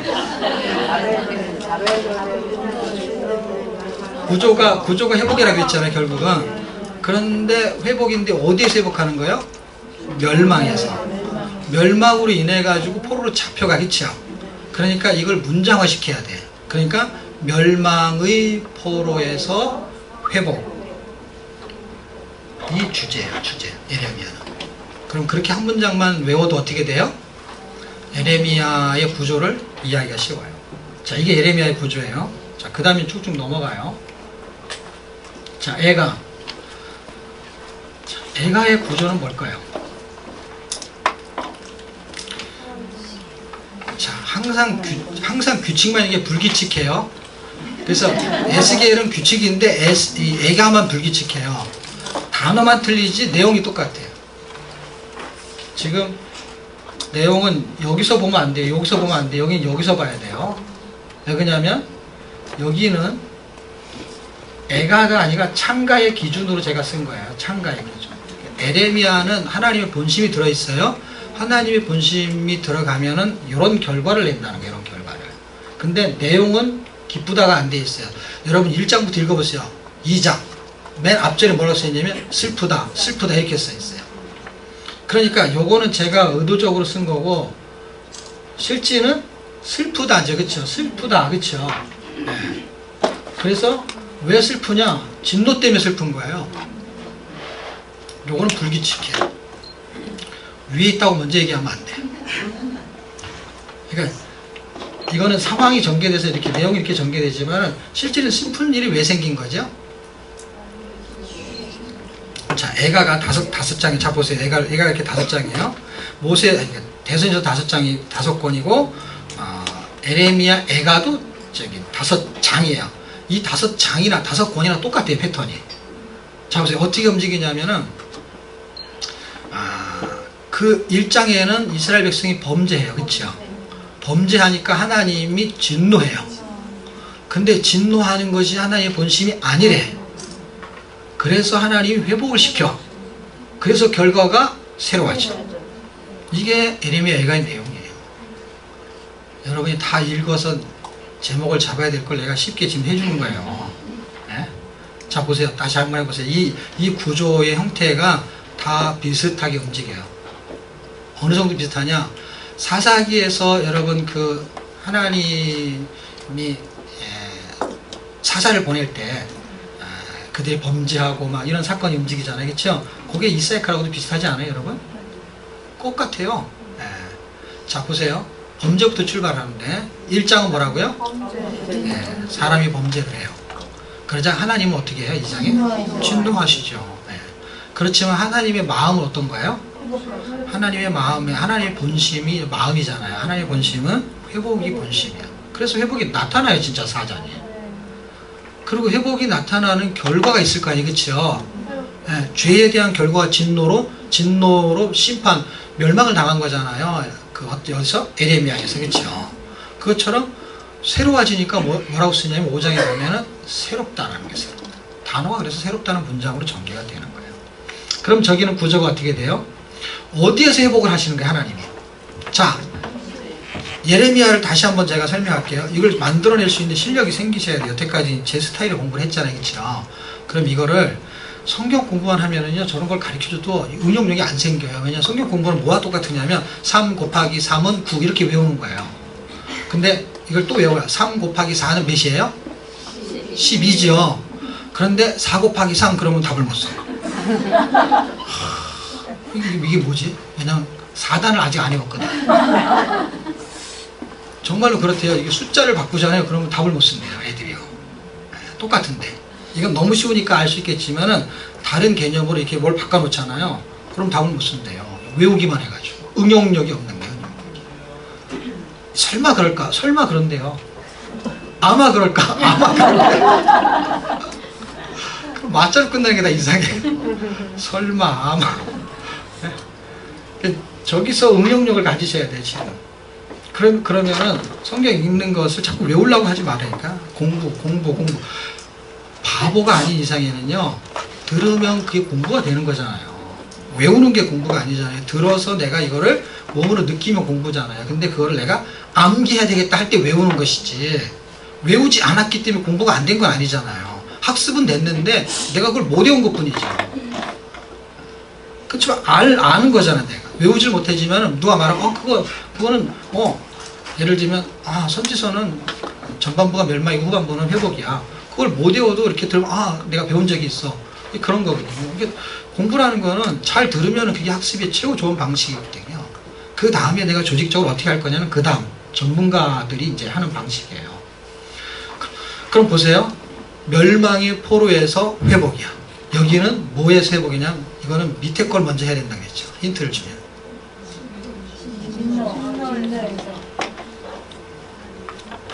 진노의 슬픔에서 회복했죠. 하나님이 진노하셨어요. 그래서 슬퍼졌어요. 그런데 하나님 그 슬픔에서 회복이 되니까 제가 에레미야애가 하는 주제어를 뭘로 잡냐면 창가, 에레미야 창가라는 거예요. 창가. 그러니까 우리에게 고난이 있어요. 근데 그 고난이 있는데 그 고난이 되게 재앙이고 두려움이고 어려움이에요. 그렇죠? 그런데 포로 잡혀가는 거 얼마나 힘들어요. 다 잃어버리고 집도 잃어버리고 다 쫓겨가는 거예요. 그런 상황에서 소망의 창가가 있단 말이에요. 슬퍼요 지금은. 근데 하나님의 본심은 뭐예요? 멸망시키는 게 목적이 아니고 회복시키는 게 목적인 거예요. 그래서 구조가 회복이에요. 구조가 회복. 멸망이 아니고 회복인 거예요. 멸망하지만 회복이야. 그러니까 우리가 죄를 졌지만 소망이 있는 거, 고난이 있는데 소망이 있는 건 하나님의 선하심이 회복으로 나타난다는 거예요. 그런데 그 하나님의 본심을 눈치챈 사람이 계속 죄를 질 수 있느냐? 그렇지 않다는 거예요. 여러분, 여러분이 잘 아는 걸로 예를 들면 이런 거죠. 하박국서 잘 아시죠? 하박국서에 보면은 외양간에 소가 없고 포도나무에 수출이 없고 뭐 이런 거 있죠. 열매가 없어도 나는 하나님이 구원의 하나님이어서 내가 기뻐하고 노래한다는 거예요. 그런데 앞부분 읽어보십시오. 지금 앞부분은 어떤 일이냐면 이런 일이 벌어지는 거야. 이런 일하고 똑같아요. 여러분, 에레미야가 말하는 이야기는 포로 잡혀가라는 거야, 멸망할 거라는 거야. 근데 아직 완전히 멸망하지 않았어요. 그리고 회복이 되려면 아직도 멀었어요. 그렇죠? 그래서 본심을 눈치채지 못한 이야기가 초점이야. 이거는 본심을 눈치채지 못한 이야기. 그러니까 대부분의 사람이, 지금 우리가 신앙생활 우리들이 대부분이 하나님의 본심을 눈치채지 못해요. 아이들이 철이 들기 전까지는 엄마의 본심을 눈치채지 못해요. 특히 큰애들이. 그래서 뭘 잘못해서 불려왔어. 그래가지고 이제 손바닥 한 대 맞아. 잘못했다고 해. 절대로 영어를 안 해. 영어를 해봐. 잘못했다고 해. 잘못했단 말, 영어도 못하지 잘못했단 말도 못해. 그래갖고 절대로 안 해. 2대, 3대. 그럼 엄마의 마음은 어떠냐면요, 이거를 빨리 끝을 내고 싶어. 그러니까 네가 뭘 잘못했지, 이 얘기는 어디로 가고 없어졌어. 그것 때문에 맞는 거잖아. 지금 혼나는 거잖아요. 그러니까 뭘 잘못한 것 때문에 얘가 그걸 고치려고 하는 거야. 근데 그걸로 시작을 해가지고 이제 잘못했다고 하면 그냥 용서하려는 거야. 다음엔 그렇게 하지 마. 이게 목적인 거야. 이 때리는 게 목적이 아니야. 그런데 이놈이 잘못했다는 얘기 안 해. 그래갖고 계속 맞는데 그 다음에 왜 맞냐면 잘못했다는 얘기 안 해서 맞는 거야. 알고 보니까 잘못했다는 말 안 해서 맞은 거가 더 많고 잘못한 거는 이미 다 맞았어. 한 대로 끝날 거야, 이게. 그냥 끝날 일인데 그 얘기를 못 하는 거야. 지금 자식이 엄마의 마음을 눈치채지 못한 거예요. 그 인격적인 관계에서 눈치를 채는 것이 지금 가장 중요한 핵심이죠. 하나님은 반드시 회복하실 거예요. 왜냐하면 언약을 했기 때문에 그래요. 언약을. 그분이 나의 엄마이기 때문에 그 엄마의 사랑이라는 거는 그 사랑 자체가 언약이야. 그냥 언약. 그냥 무슨 죄를 졌어도 불같이 달려들어도 언젠가는 용서할 수밖에 없는 그 사랑을 갖고 그냥 출생을 한 거야. 부모와 자식 간이. 그러니까 하나님이 죽을 죄를 졌는데 살리잖아요.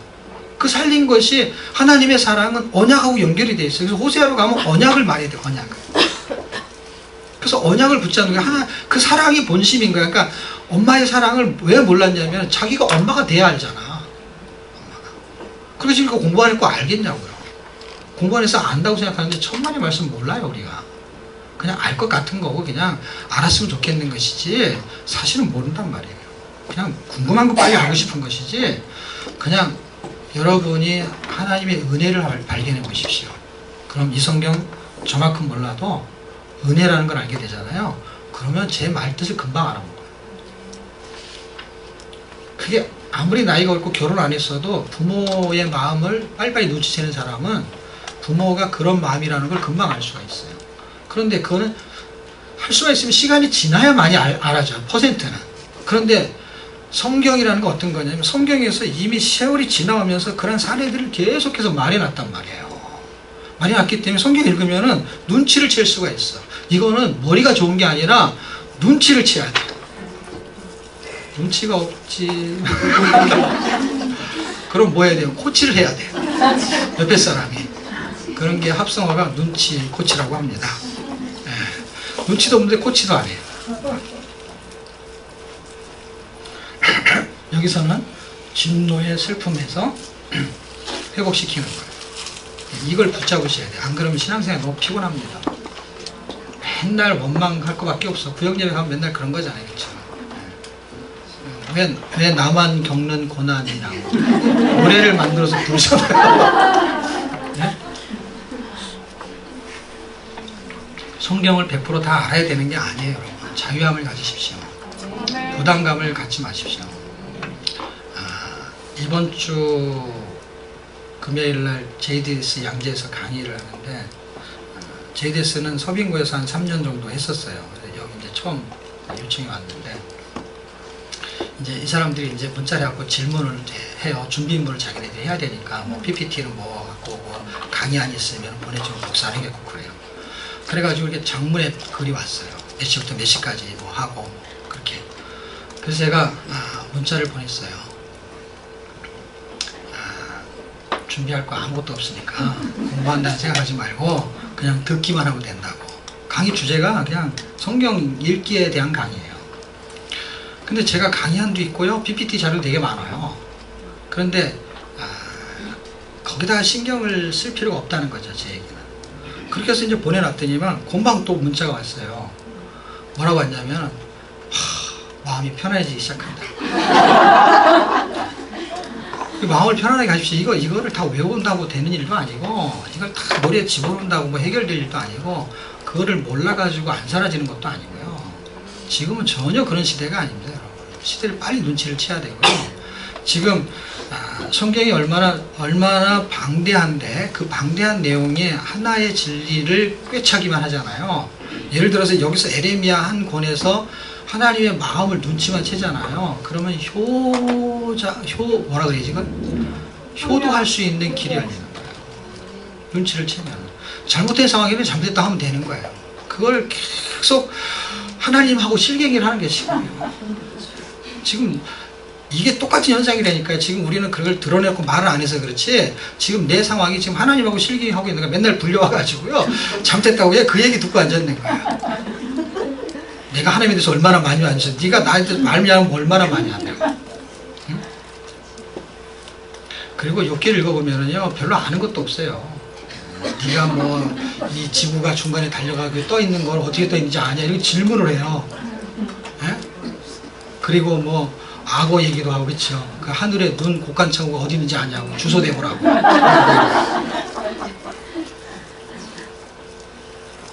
네가 아는 게 뭐가 있냐. 속된 말로 표현하면 네가 나에 대해서 뭘 아냐 이 말이에요. 아는 게 아무것도 없거든. 이렇게 공부를 많이 했는데 아는 게 아무것도 없어. 네. 욥한테 해야 되는 얘기가요 정말 기가 막힌 얘기를 해요. 하나님에 대해서 우리가 안다고요? 전혀. 성경을 좀 공부할수록 모른다고 말하는 게 정답일 것 같은 거예요. 제가 성경을 읽으면서 성경의 문자 안에 갇혀있는 하나님을 보기 시작했어요. 어느 날 그게 보기 시작하니까 이 글자에 써있는 정도의 하나님이 아닌 게 느껴지기 시작하는 그 크기가 너무너무 크게 느껴지는 거예요. 그 분량이, 그 무게가 그분이 어디에도 계시는 그 눈초리가 느껴지는 거예요. 그분의 힘과 그분의 무게감이. 그러니까 반대로 생각하면 되게 무서운 거예요. 근데 반대로 생각하면 되게 자유한 거예요. 그분이 나의 아버지잖아요. 나의 감시자가 아니잖아요. 그렇죠? 근데 애들은요, 우리 집사람이 우리 작은 두 애는 다 외국에 가 있고 막내 하나만 있어요. 근데 그놈이 이제 딸을 둘 키우다 아이들 하나 키우니까 딸을 세 키운 것 같아. 그러니까 애 하나 남자애 키우기가 되게 힘든 거더라고 보니까요. 그런데 이렇게 이제 학원에 갔다가 이제 예를 들면 이제 뭐 동네 공부방에 있어 친구들도 있고 학교를 안 다니니까. 근데 거기 들렸다 오니까 거기 갈 때는 자기가 간다고 문자를 해라 그랬더니 자기가 문자를 왜 해야 되냐. 자기가 다 컸는데 내가 그걸 가는 거를 왜 다 보고를 해야 되냐는 거예요. 그리고 안 해. 안 하겠대. 자기는 이제 다 컸대. 다 큰 사람은 그런 걸 하는 거 아니라. 그리고 문자 나 어디 간다 이런 얘기 하면 안 된다. 뭐라고 돌아다니는지를 알 수가 없는 거예요. 네? 지금 우리가 하나님하고의 관계가 사실은 뭘 서로 많이 알아야 되는 게 아니고 그냥 사랑하면서 사는 거거든요. 여기서 나타나는 하나님을 느끼는 거예요. 하나님을 몇 장부터 몇 장은 뭐 그거가 뭐가 중요해요. 몇 장부터 몇 장은 슬프다 기쁘다 저걸 구조가 그렇다는 것이지 거기서 슬픈 게 뭐 때문에 슬프냐는 거예요. 거기서 기쁜 거 뭐 때문에 기쁘냐는 거 그거 알면 다 한 거거든요. 그리고 그거를 말하려고 말하다 보니까 그게 문장화되어 있고 어느 분량은 그 얘기가 있는 거고 어느 분량은 이 얘기가 있는 거예요. 그걸 장절로 나눠가지고 그걸 공부하는 게 웃기다는 거예요. 제가 볼 때는. 그래서 처음엔 학습을 하지만 나중에는 그게 삶으로 전환되는 거예요. 왜냐면 지금 이게 삶이잖아요. 에레미야하고 지금 에레미야 선지자를 통해서 하나님하고의 무슨 대화를 하는 거잖아요. 이스라엘 백성하고. 근데 대화가 어떻게 되냐면은 이게 실계기가 어느 정도냐면 내가 그걸 왜 해야 되는데 예를 들면 이런 거예요. 그러니까 나는 내 마음대로 살겠다는 거예요. 그럼 하나님은 그 자식이 옳은 길로 가기를 원하는 것이죠. 그렇죠? 그래서 꼭 들어야 될 소리를 말하는데 그 소리가 듣기 싫은 거예요. 그 포인트를 놓치지 않으면 에레미야는 긴 책이지만 전혀 복잡하지 않고 초점이 정확하고 반드시 그 초점을 잡게 되면은 아주 순적하게 성경이 쭉 읽혀지게 됩니다. 자, 일단 하나만 더 해보고. 자, 에스겔. 구조가 뭐예요? 거기 써있잖아요.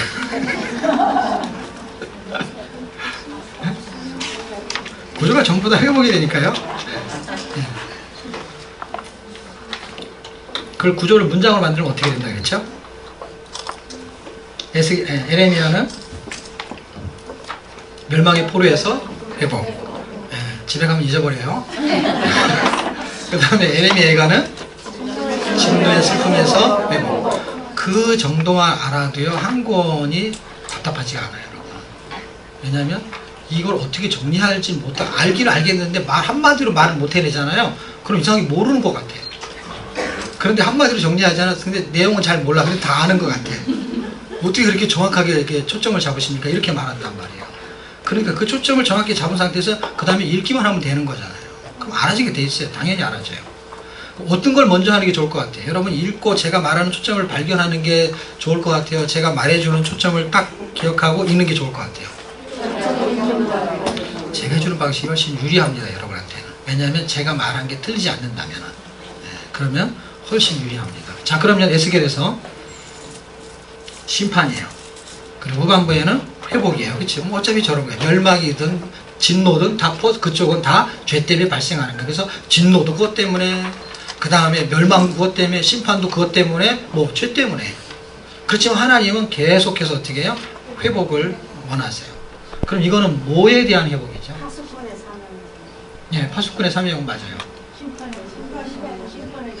심판인데 하나를 더 붙이잖아요. 그렇죠? 그러니까 멸망에서 회복이에요. 근데 자 보세요. 스토리를 이해하세요.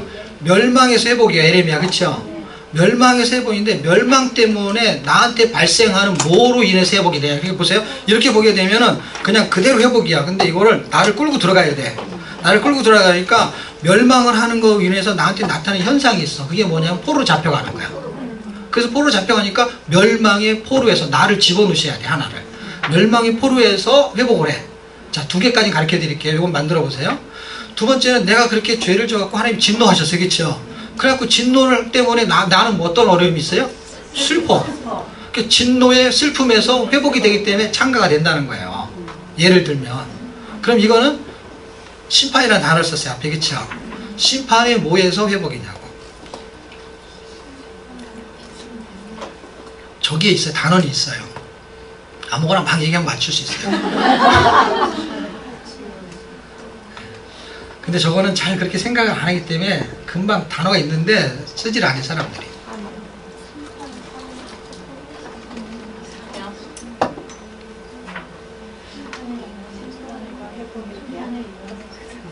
네. 중얼거리는데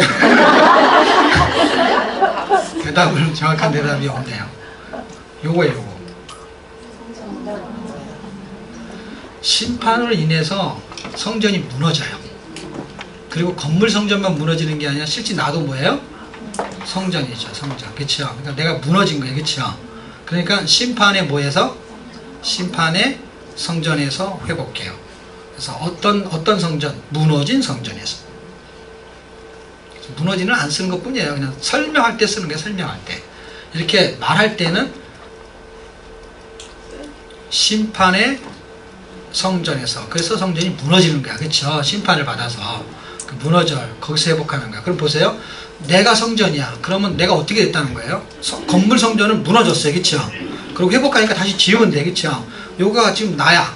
아까 두 개는 이해할 수 있어. 포로도 다 사람이 포로 잡히면 해방하고 진노 때문에 슬프고 그랬어. 근데 이거는 성전은 이상하게 무슨 건물이잖아요. 그렇죠? 슬픈 것도 아니고 그게 갇힌 것도 아니고 건물이 뭐 어디 갇혀요? 요거를 이해해야만이 에스겔을 이해할 수가 있어요. 심판으로 인해 가지고 성전이 무너졌어요. 건물. 근데 내가 무너졌어. 내가 성전이니까. 근데 회복이 있어. 그럴 때 어떻게 표현해야 돼 이거를요? 그 진노, 슬픔이 다 뭐하고 연관되냐면 결론이 성전으로 와요. 뭘로 연관되냐면 내가 죽어요, 죽어. 그래서 에스겔 24장에 보면은 에스겔의 아내를 죽이죠. 그게 성전이 무너지는 날이 24장이에요. 그리고 그 아내를 죽이는 예조를 통해서 성전이 무너져. 성전을 뭘로 본 거예요? 그리스도의 신부로 본 거예요, 여러분. 그래서 자기 신부를 죽이겠다는 거예요. 그래서 아내를 죽이는 예조가 지금 똑같이 비유를 드는 거예요. 호세아한테서 사랑 결혼을 얘기할 때 고멜하고 결혼해라 뭐 이런 얘기 하잖아요. 그게 자기가 이스라엘하고 결혼한 걸 설명하는 거예요, 여러분. 하나님이. 그러니까 이거 똑같은 거예요.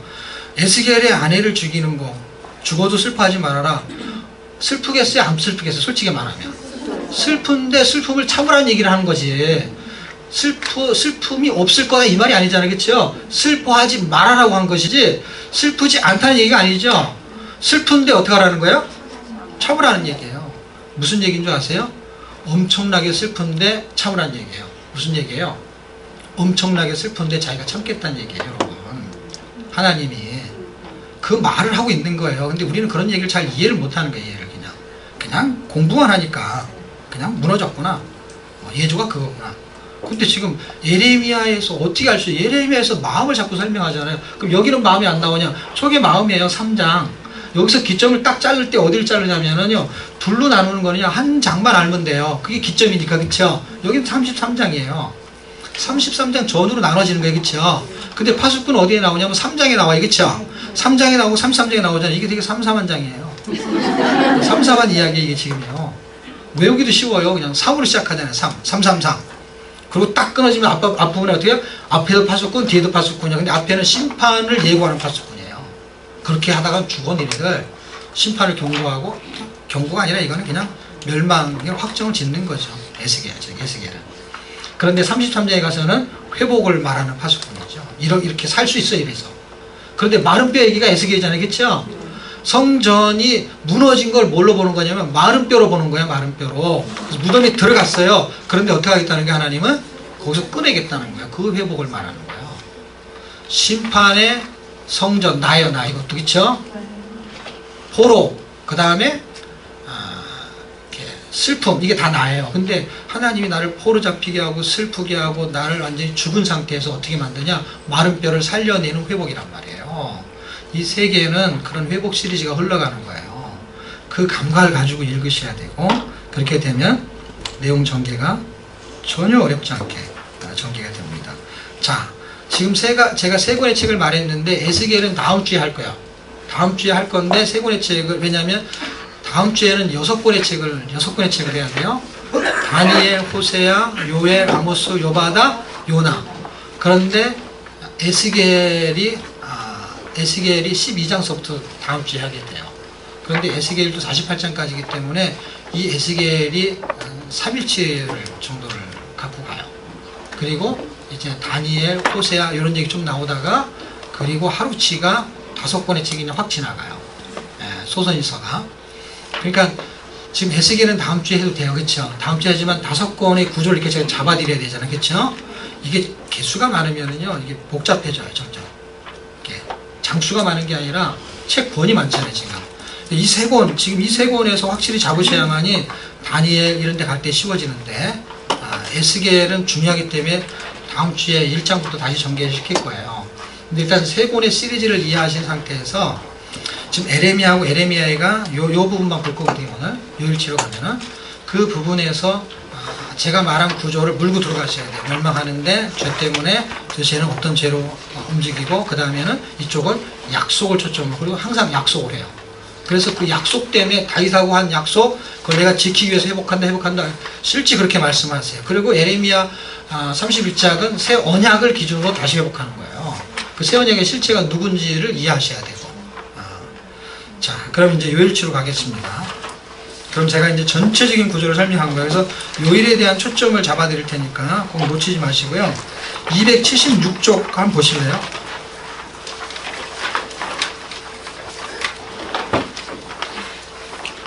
거기 무슨 도표가 나오죠? 그 도표는 아마 다 사셨을 거예요. 그렇죠? 이게 교육 자료예요. 부교재. 이 지금 여러분이 사신 책은 교재고, 이 폴더 2개는 부교재 자료예요. 부교재 자료가 총 4개가 있어요. 4개. 그러니까 한 세트에 2개씩 해서. 그 중에 이 276쪽은 한 개 해당되는, 앞면에 해당되는 연대예요. 이 구조를 가지고서 예레미야를 보면 되게 도움이 되거든요. 그래서 이거는 공부를 또 해야 돼. 이것만 1시간 이상은 해야 되거든요. 그러니까 일단 이 도표가 어떤 활용도로 필요한지는 알고 계시고, 이거는 옛통에서는 강의를 못해. 책은 여기다 놓았는데 강의는 말통에서 해요. 왜냐면 말통은 연대기를 가리키는 거니까. 그래서 10주 과정을 마치면은 성경 전체의 연대를 구조를 잡을 수 있는 실력이 생깁니다. 숙제도 있어요. 옛통은 숙제가 없잖아요. 말통은 이거를 그려와야 돼요. 그려와야 되고, 뭐 발표할 때도 있고. 그래서 이거는 예통이 필요한, 예통이도 필요해요. 그래서 놓는 거거든요. 자, 55일치를 보겠습니다. 280쪽.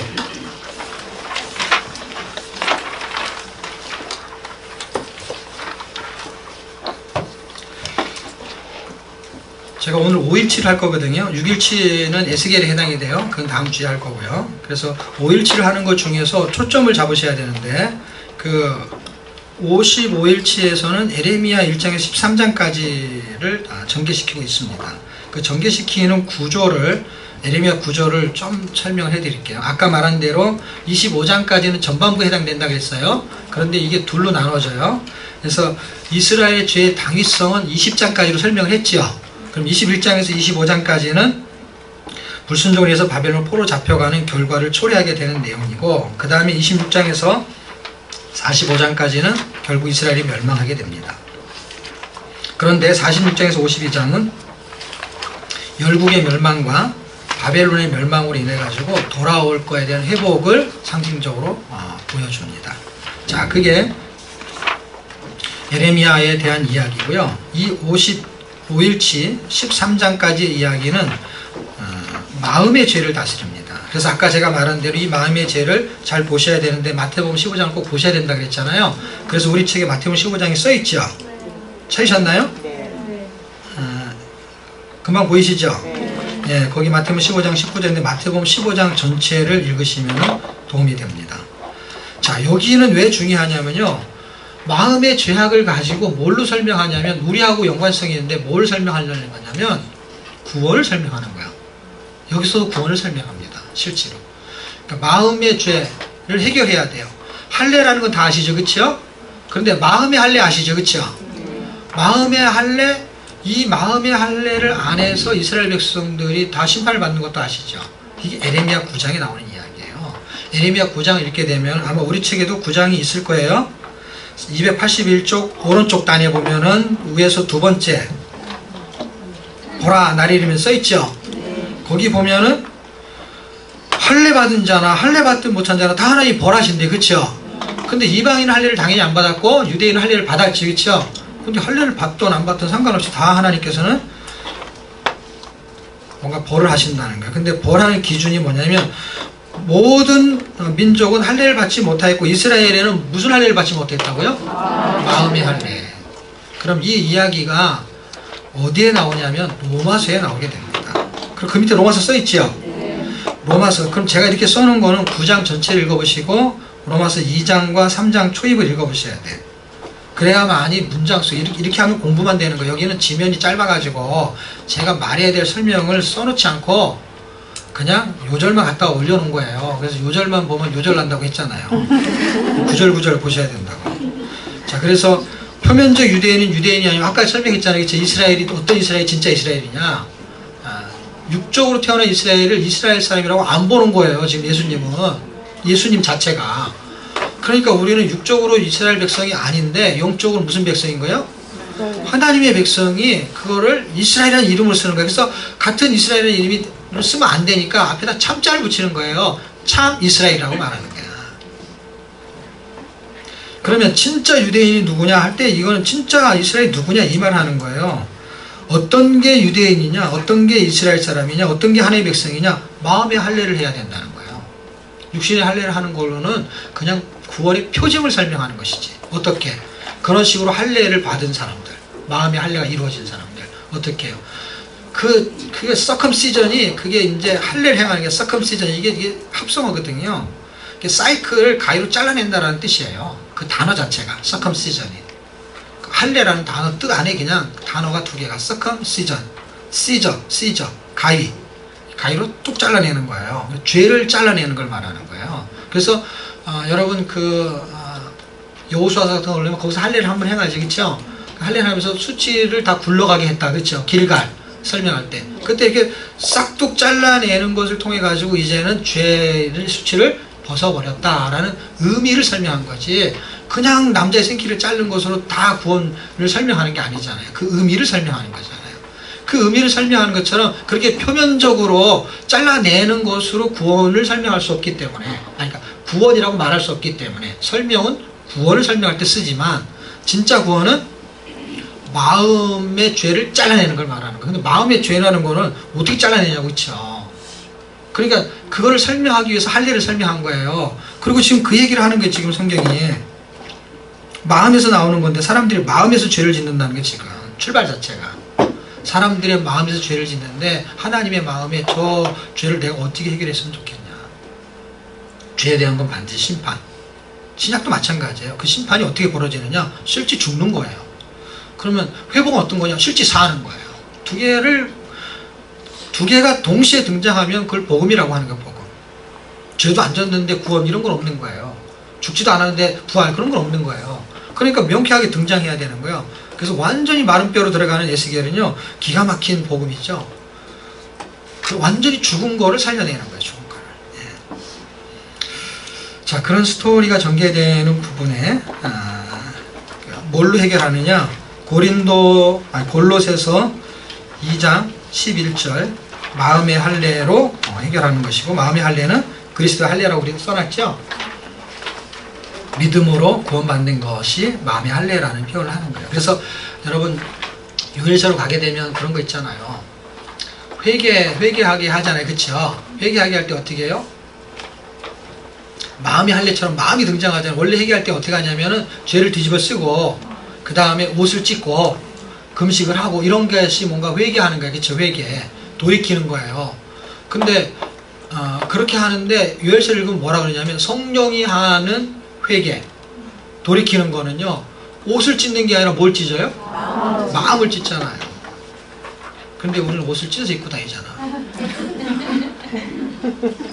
그렇게 하지 말라고 그렇게 얘기해도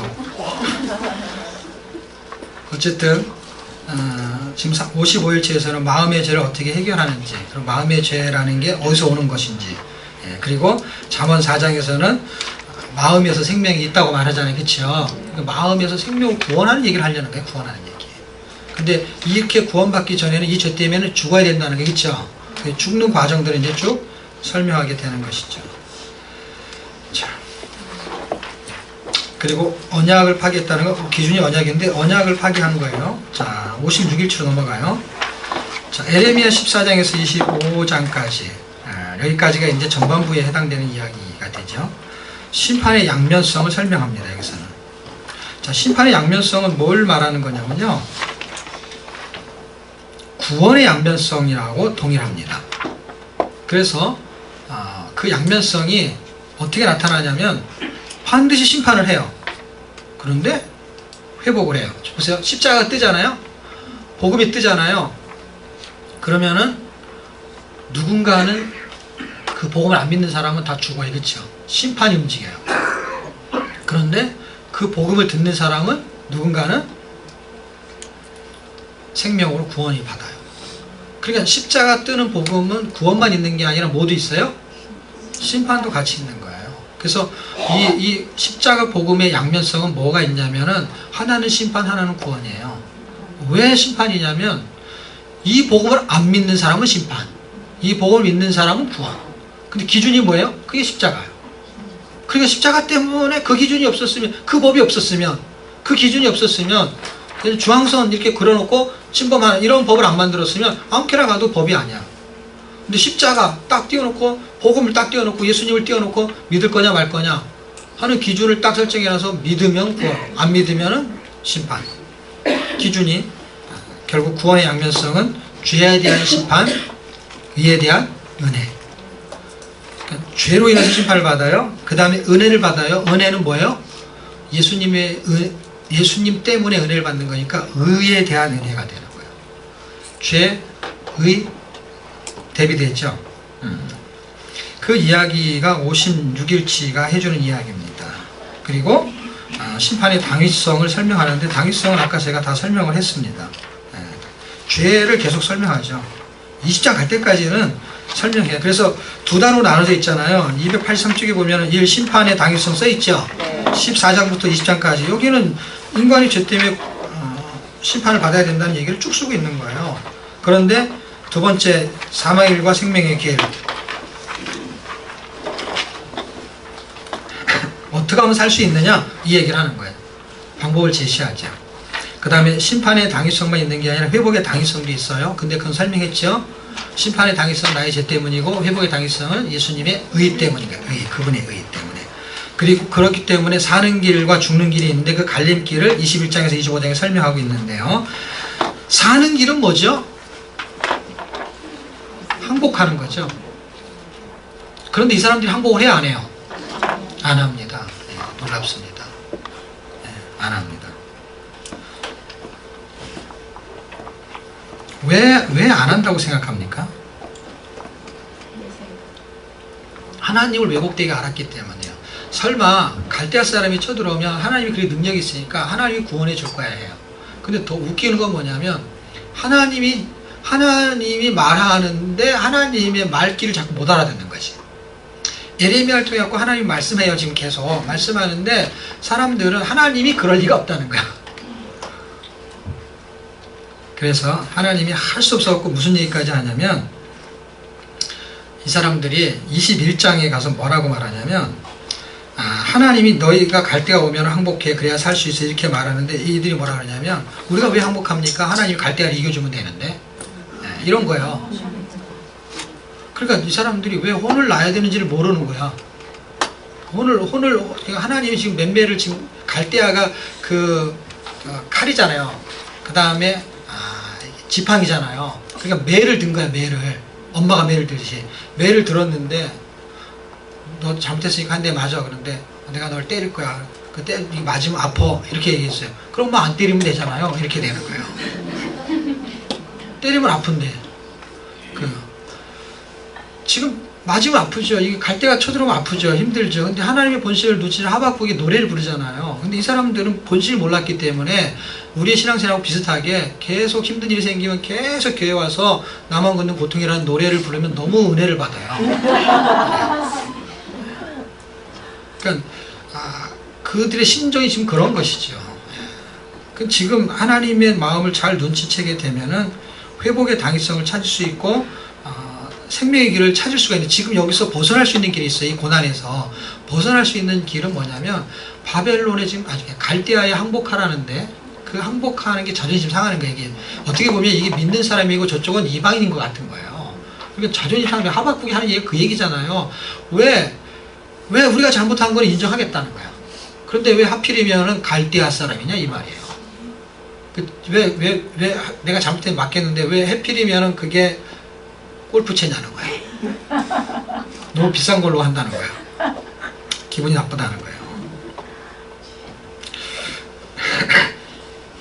사는 방법은 간단합니다. 항복하는 거예요.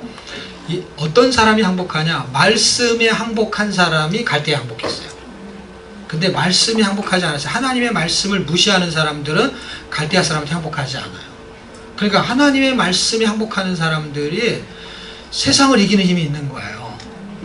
근데 하나님의 말씀 무시하는 사람들이 어떻게 세상을 이길 수 있어요? 지금 사람들이 까꾸로 돌아가는 게 우리하고 똑같지요. 그러니까 21절에 그 이야기를 합니다. 21절 9절에. 근데 21장 13절에 뭐라 그러냐면 이 사람들이 하는 말이 누가 하나님의 백성을 치려, 이 사람들이 말이 그 말이에요. 그런데 하나님이 뭐라 그러는지 아세요? 너희들이 그렇게 말하지 누가 하나님의 백성을 치려 내가 친다 이렇게 써 있어요.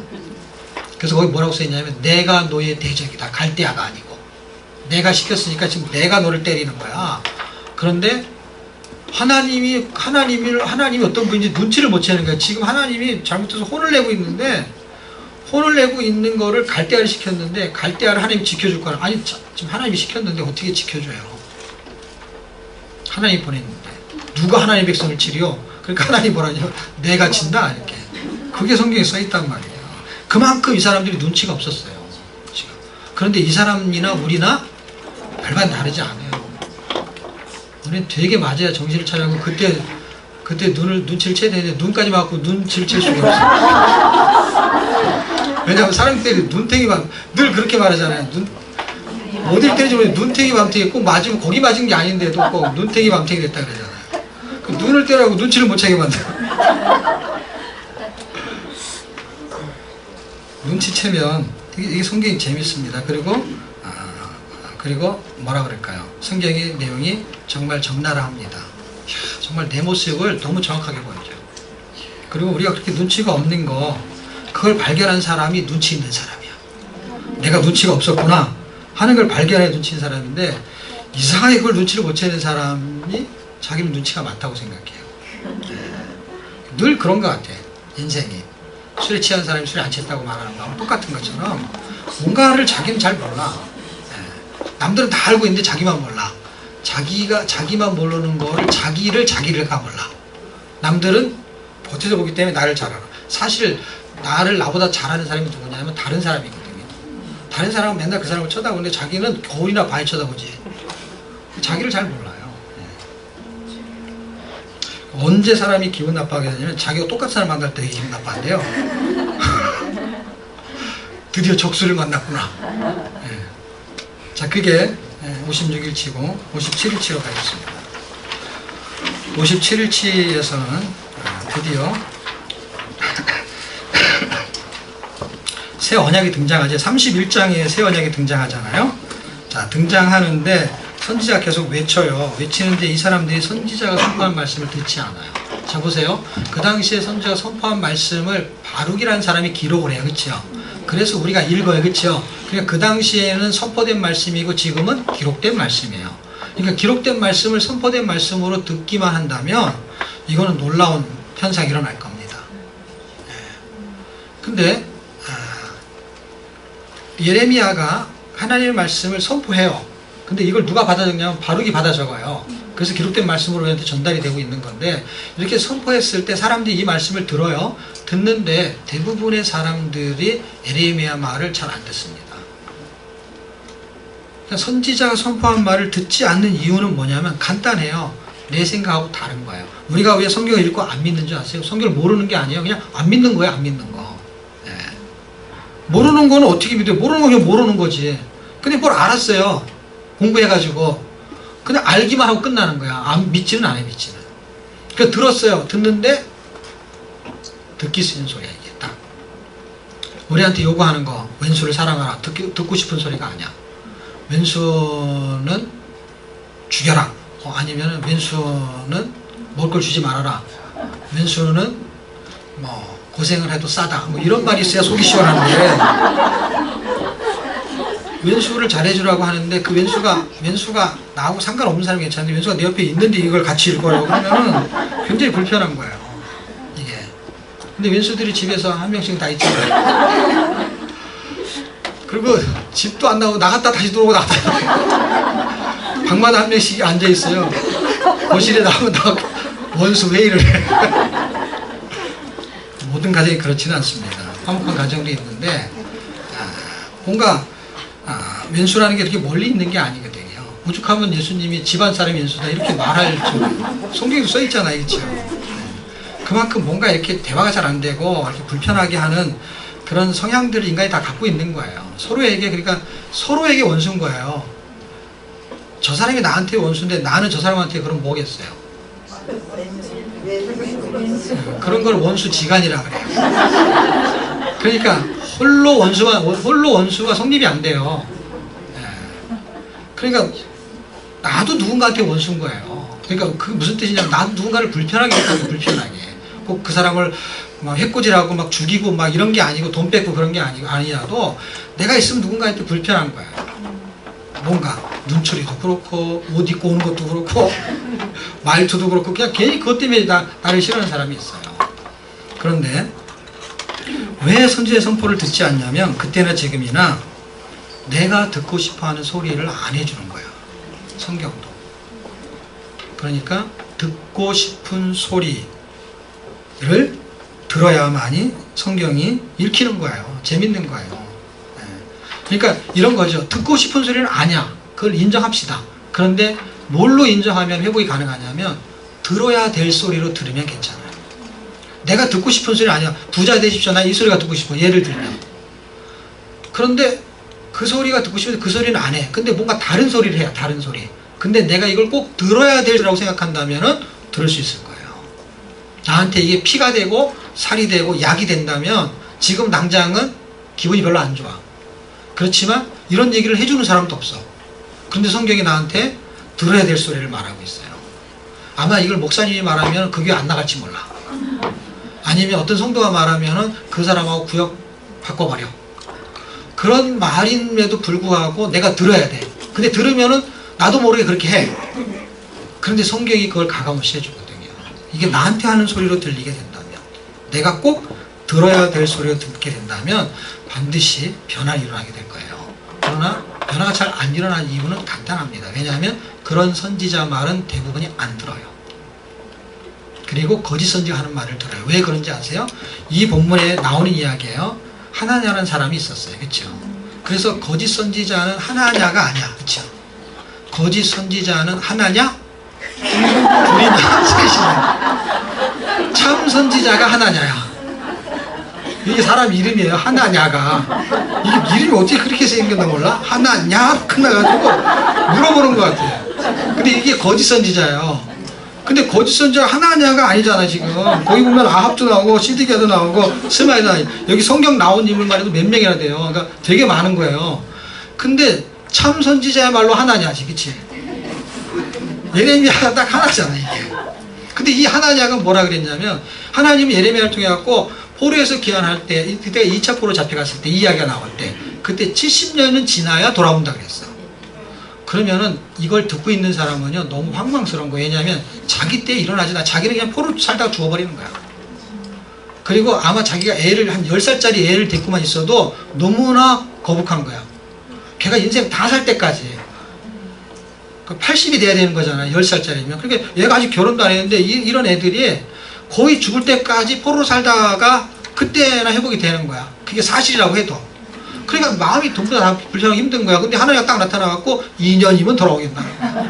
그러면 여러분 같으면 똑같은 다 하나님이 보낸 선지라고 생각하면 누구 말을 듣겠어요?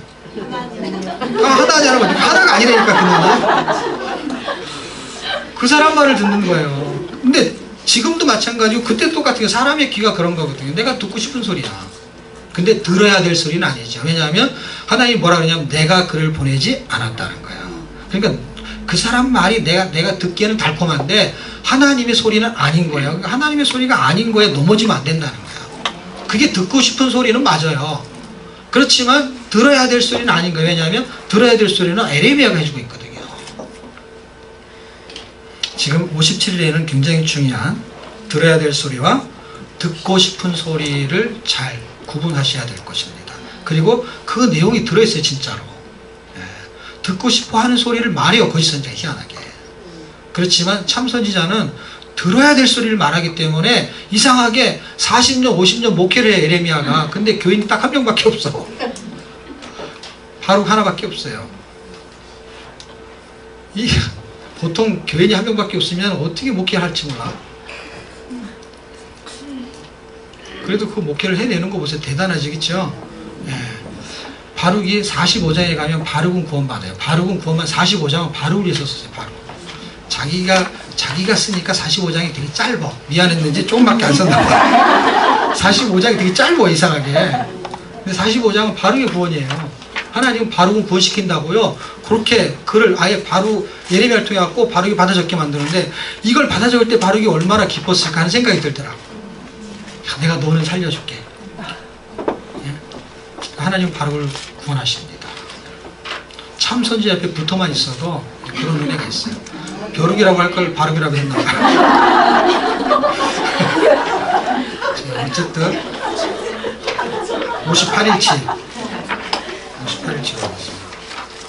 그냥 그런 이름들 안 잊어버리려면 그런 방법을 쓰는 제 교수법이에요. 바룩을 잊어버렸는데 뭘 기억했나요? 바룩을 기억했나요? 그러면 비슷하게 50점은 되는 거야. 50점. 두 글자 중에 한 글자 쓸 수 50점이지. 글자 수로 해도 50점이네. 58일에는 주제가 불순종이에요. 물론 불순종은 유다의 멸망인데 불순종이 초점이에요. 여기는 불순종의 초점이 너무 웃기는 거는, 그리고 중요한 거는 내갑족속이 등장한다는 거예요. 그래서 내갑족속, 여러분 이 본문을 읽을 때, 이 하루치 읽을 때 내갑족속이 있게 될 때 내갑족속의 성조의 이름을 등장시킬 때 요나답이라는 이름을 등장시켜요. 근데 지금 이게 이제 예레미야가 움직일 때는 연대 공부는 아까 내가 도표를 말한 공부는 1시간만 하면 다 외울 수가 있어요. 그 교수법이 있어요. 이렇게 제가 가르치는 교수법이. 연대를 막 80만 원씩 주고 배운 사람들이 연대를 못 외워요. 돈을 많이 주고 배워도. 근데 그거보다 10분의 1도 안 되는 돈 주고 저한테 1시간을 배우잖아요. 그럼 이거는요 그냥 1시간이면 다 외울 수가 있어요. 왜 그런가 봤더니 80만 원 주고 이미 배워놓은 가다가 있어가지고. 그런데 80만 원 주고 배우지 않은 사람이 이걸 설명하잖아요. 그러면 이게 별로 가치가 있는지 몰라. 복잡하게 막 이렇게 요란하게 만들어갖고 도표를 기가 막히게 만들어놔야 사람들이 그런 걸 돈 주고 사요. 그러니까 이 도표가 설명해주면 가치를 못 느껴. 근데 80만 원 주고 배운 사람은요 이게 너무 좋다는 거예요. 왜냐하면 그렇게 비싸게 돈을 주고 배워도 이걸 알아지지가 않는 거를 그냥 간단한 원리만 설명하면, 그 간단한 제가 원리와 개념을 설명하거든요. 그것만 설명하면 그냥 알 것 같은 거예요. 이건 연대를 안 외워도 연대를 알 수 있어요. 그 방식으로 설명하는 거거든요. 어차피 나이 들어서 공부하는 거는요 외우는 걸로 이게 씨름을 하면 안 돼요. 이거는 어떤 내용이라는 걸 이해로 해야 이게 기억에 남는 것이지. 여기도 연대를 조금 알아야 되는데, 이때 이렇게 예레미야가 등장하면 약 600년대라고 생각하시면 돼요. BC 7세기경 600년대요. 500년대를 끼고 넘어가긴 하지만 이제 600년대, 요시야가 사역했을 때가 600년대이기 때문에 그래요. 왜냐하면 사역하는 시점으로 보니까 600년대 선지자예요. 그러니까 이게 600년대인데 600년경에 지금 내갑족속의 이야기를 하고 있는 거예요. 이야기를 하고 있는 상황에서 뭐를 비유를 드냐면, 이제 7장서부터 쭉 이렇게 되다 보면요 한 대여섯 번 반복하는 게 뭐냐면, 내가 너희들을 출애굽시킬 때부터 선지자를 부지런히 보냈는데 이 얘기를 해요. 그건 많이 나오기 때문에 반드시 읽을 수가 있어요. 그게 중요한 거예요. 근데 아까 말한 뭐 우스갯소리를 말한 하나냐 스마야 이런 얘기 했잖아요. 그 사람들이 뭔가 이렇게 이야기하잖아요. 이야기할 때 하나님 에레미야를 통해서 뭐라 그러냐면 내가 저를 보내지 않았다 계속 얘기해요. 그래서 에레미야의 중요한 초점이 뭐냐면 누가 보낸 사람이냐 이거예요. 누가. 그랬을 때 에레미야는 하나님이 보냈는데 그 하나냐냐 스마야 아합 그런 사람들은 하나님이 보내지 않았다는 거예요. 그러니까 내가 그 사람한테 그 말을 주지 않았다는 거예요. 거짓 선지라는 거예요. 그런데 그렇게 보내면서 800년 동안이 예레미야가 올 때까지가 약 800년이 흘러요. 어디서부터 출발했어요? 출애굽 때부터. 출애굽 때 얘기를 해요. 7장부터 읽으면. 그렇게 해서 보냈는데 너희들이 내 말을 불순종했다는 거예요. 몇 년 동안? 800년. 지금만이 아니라 그때부터 그래. 800년 전부터 그랬대요.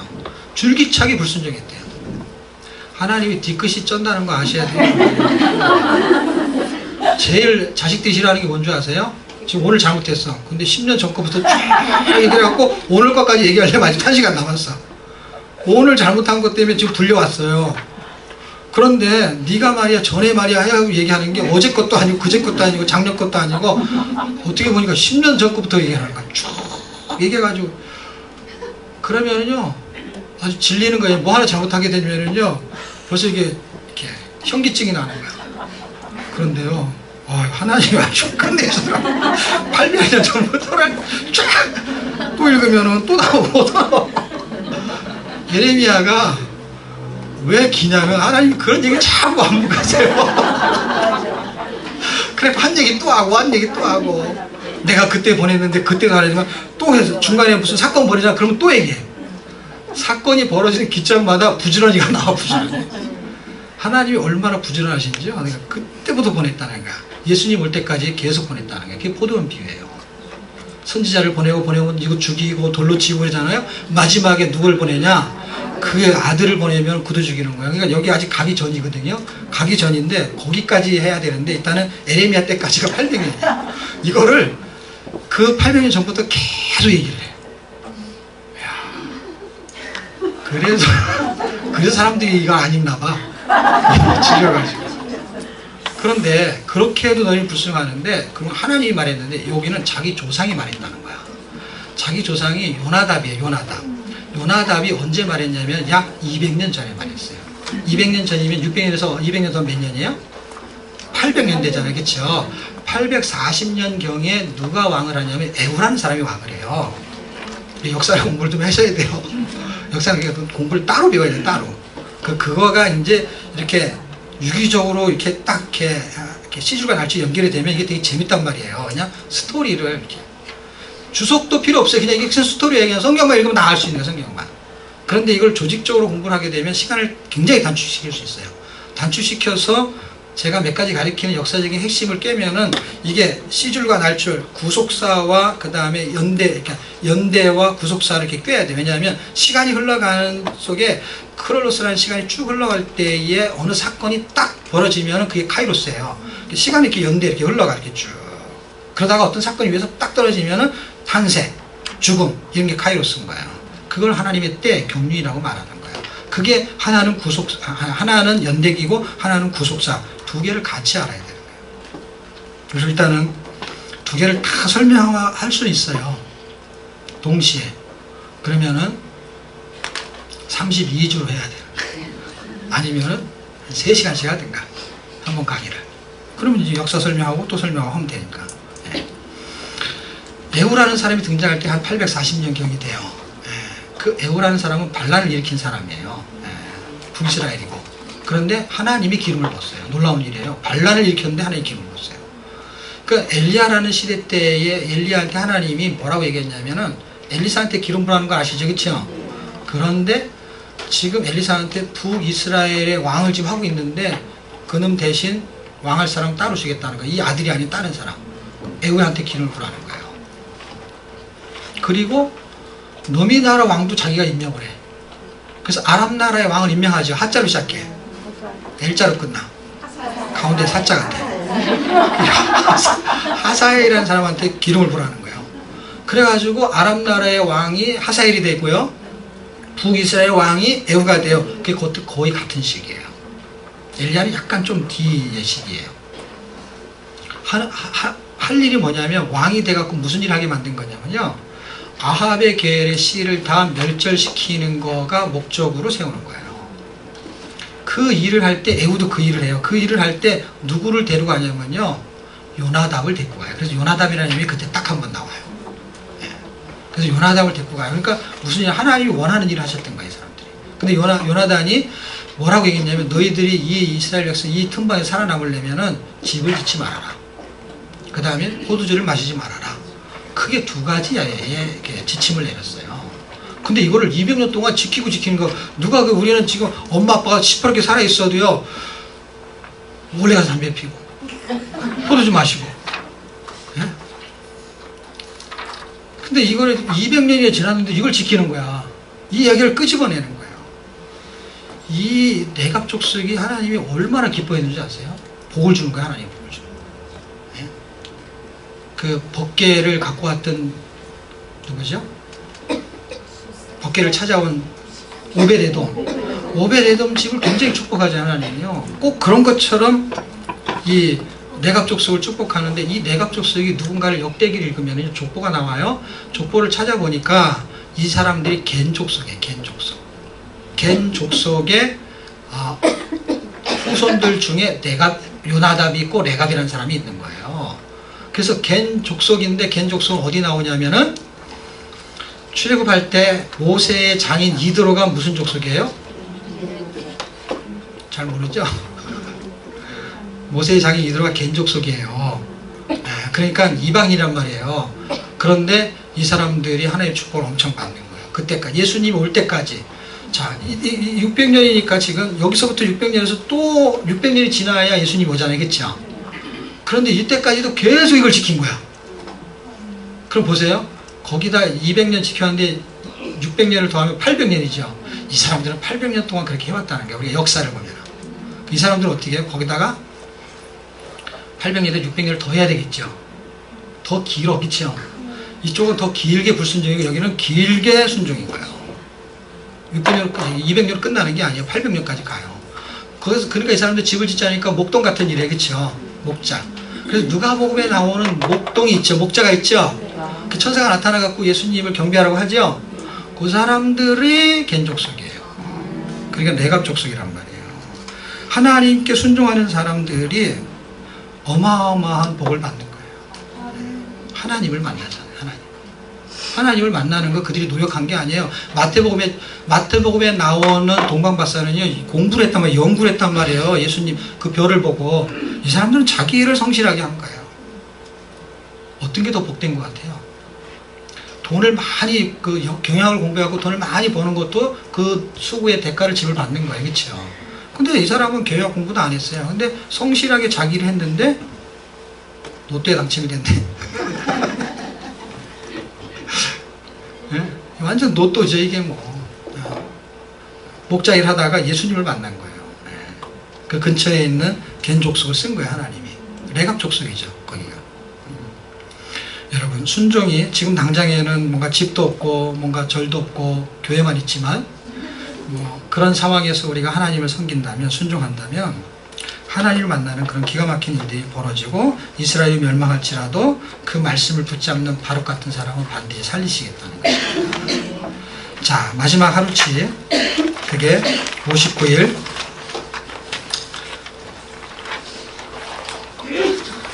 애가까지 끝나는 건데요. 에레미야 46장에서 52장, 그 다음에 애가 1장에서 5장까지 이야기인데요. 애가는 제가 5장을 설명을 다 했잖아요. 그쵸? 네, 그 내용이 전부예요. 그래서 초점은 하나님의 본심을 찾는 거예요. 하나님의 본심을 거기서 찾는데, 재밌는 것은 에레미야가 애가가 5장으로 되어 있는데 가운데가 본심이에요. 그쵸? 근데 이 에레미야 애가는 어떤 운율에 의해서 움직여요. 알파벳 운율에 의해서.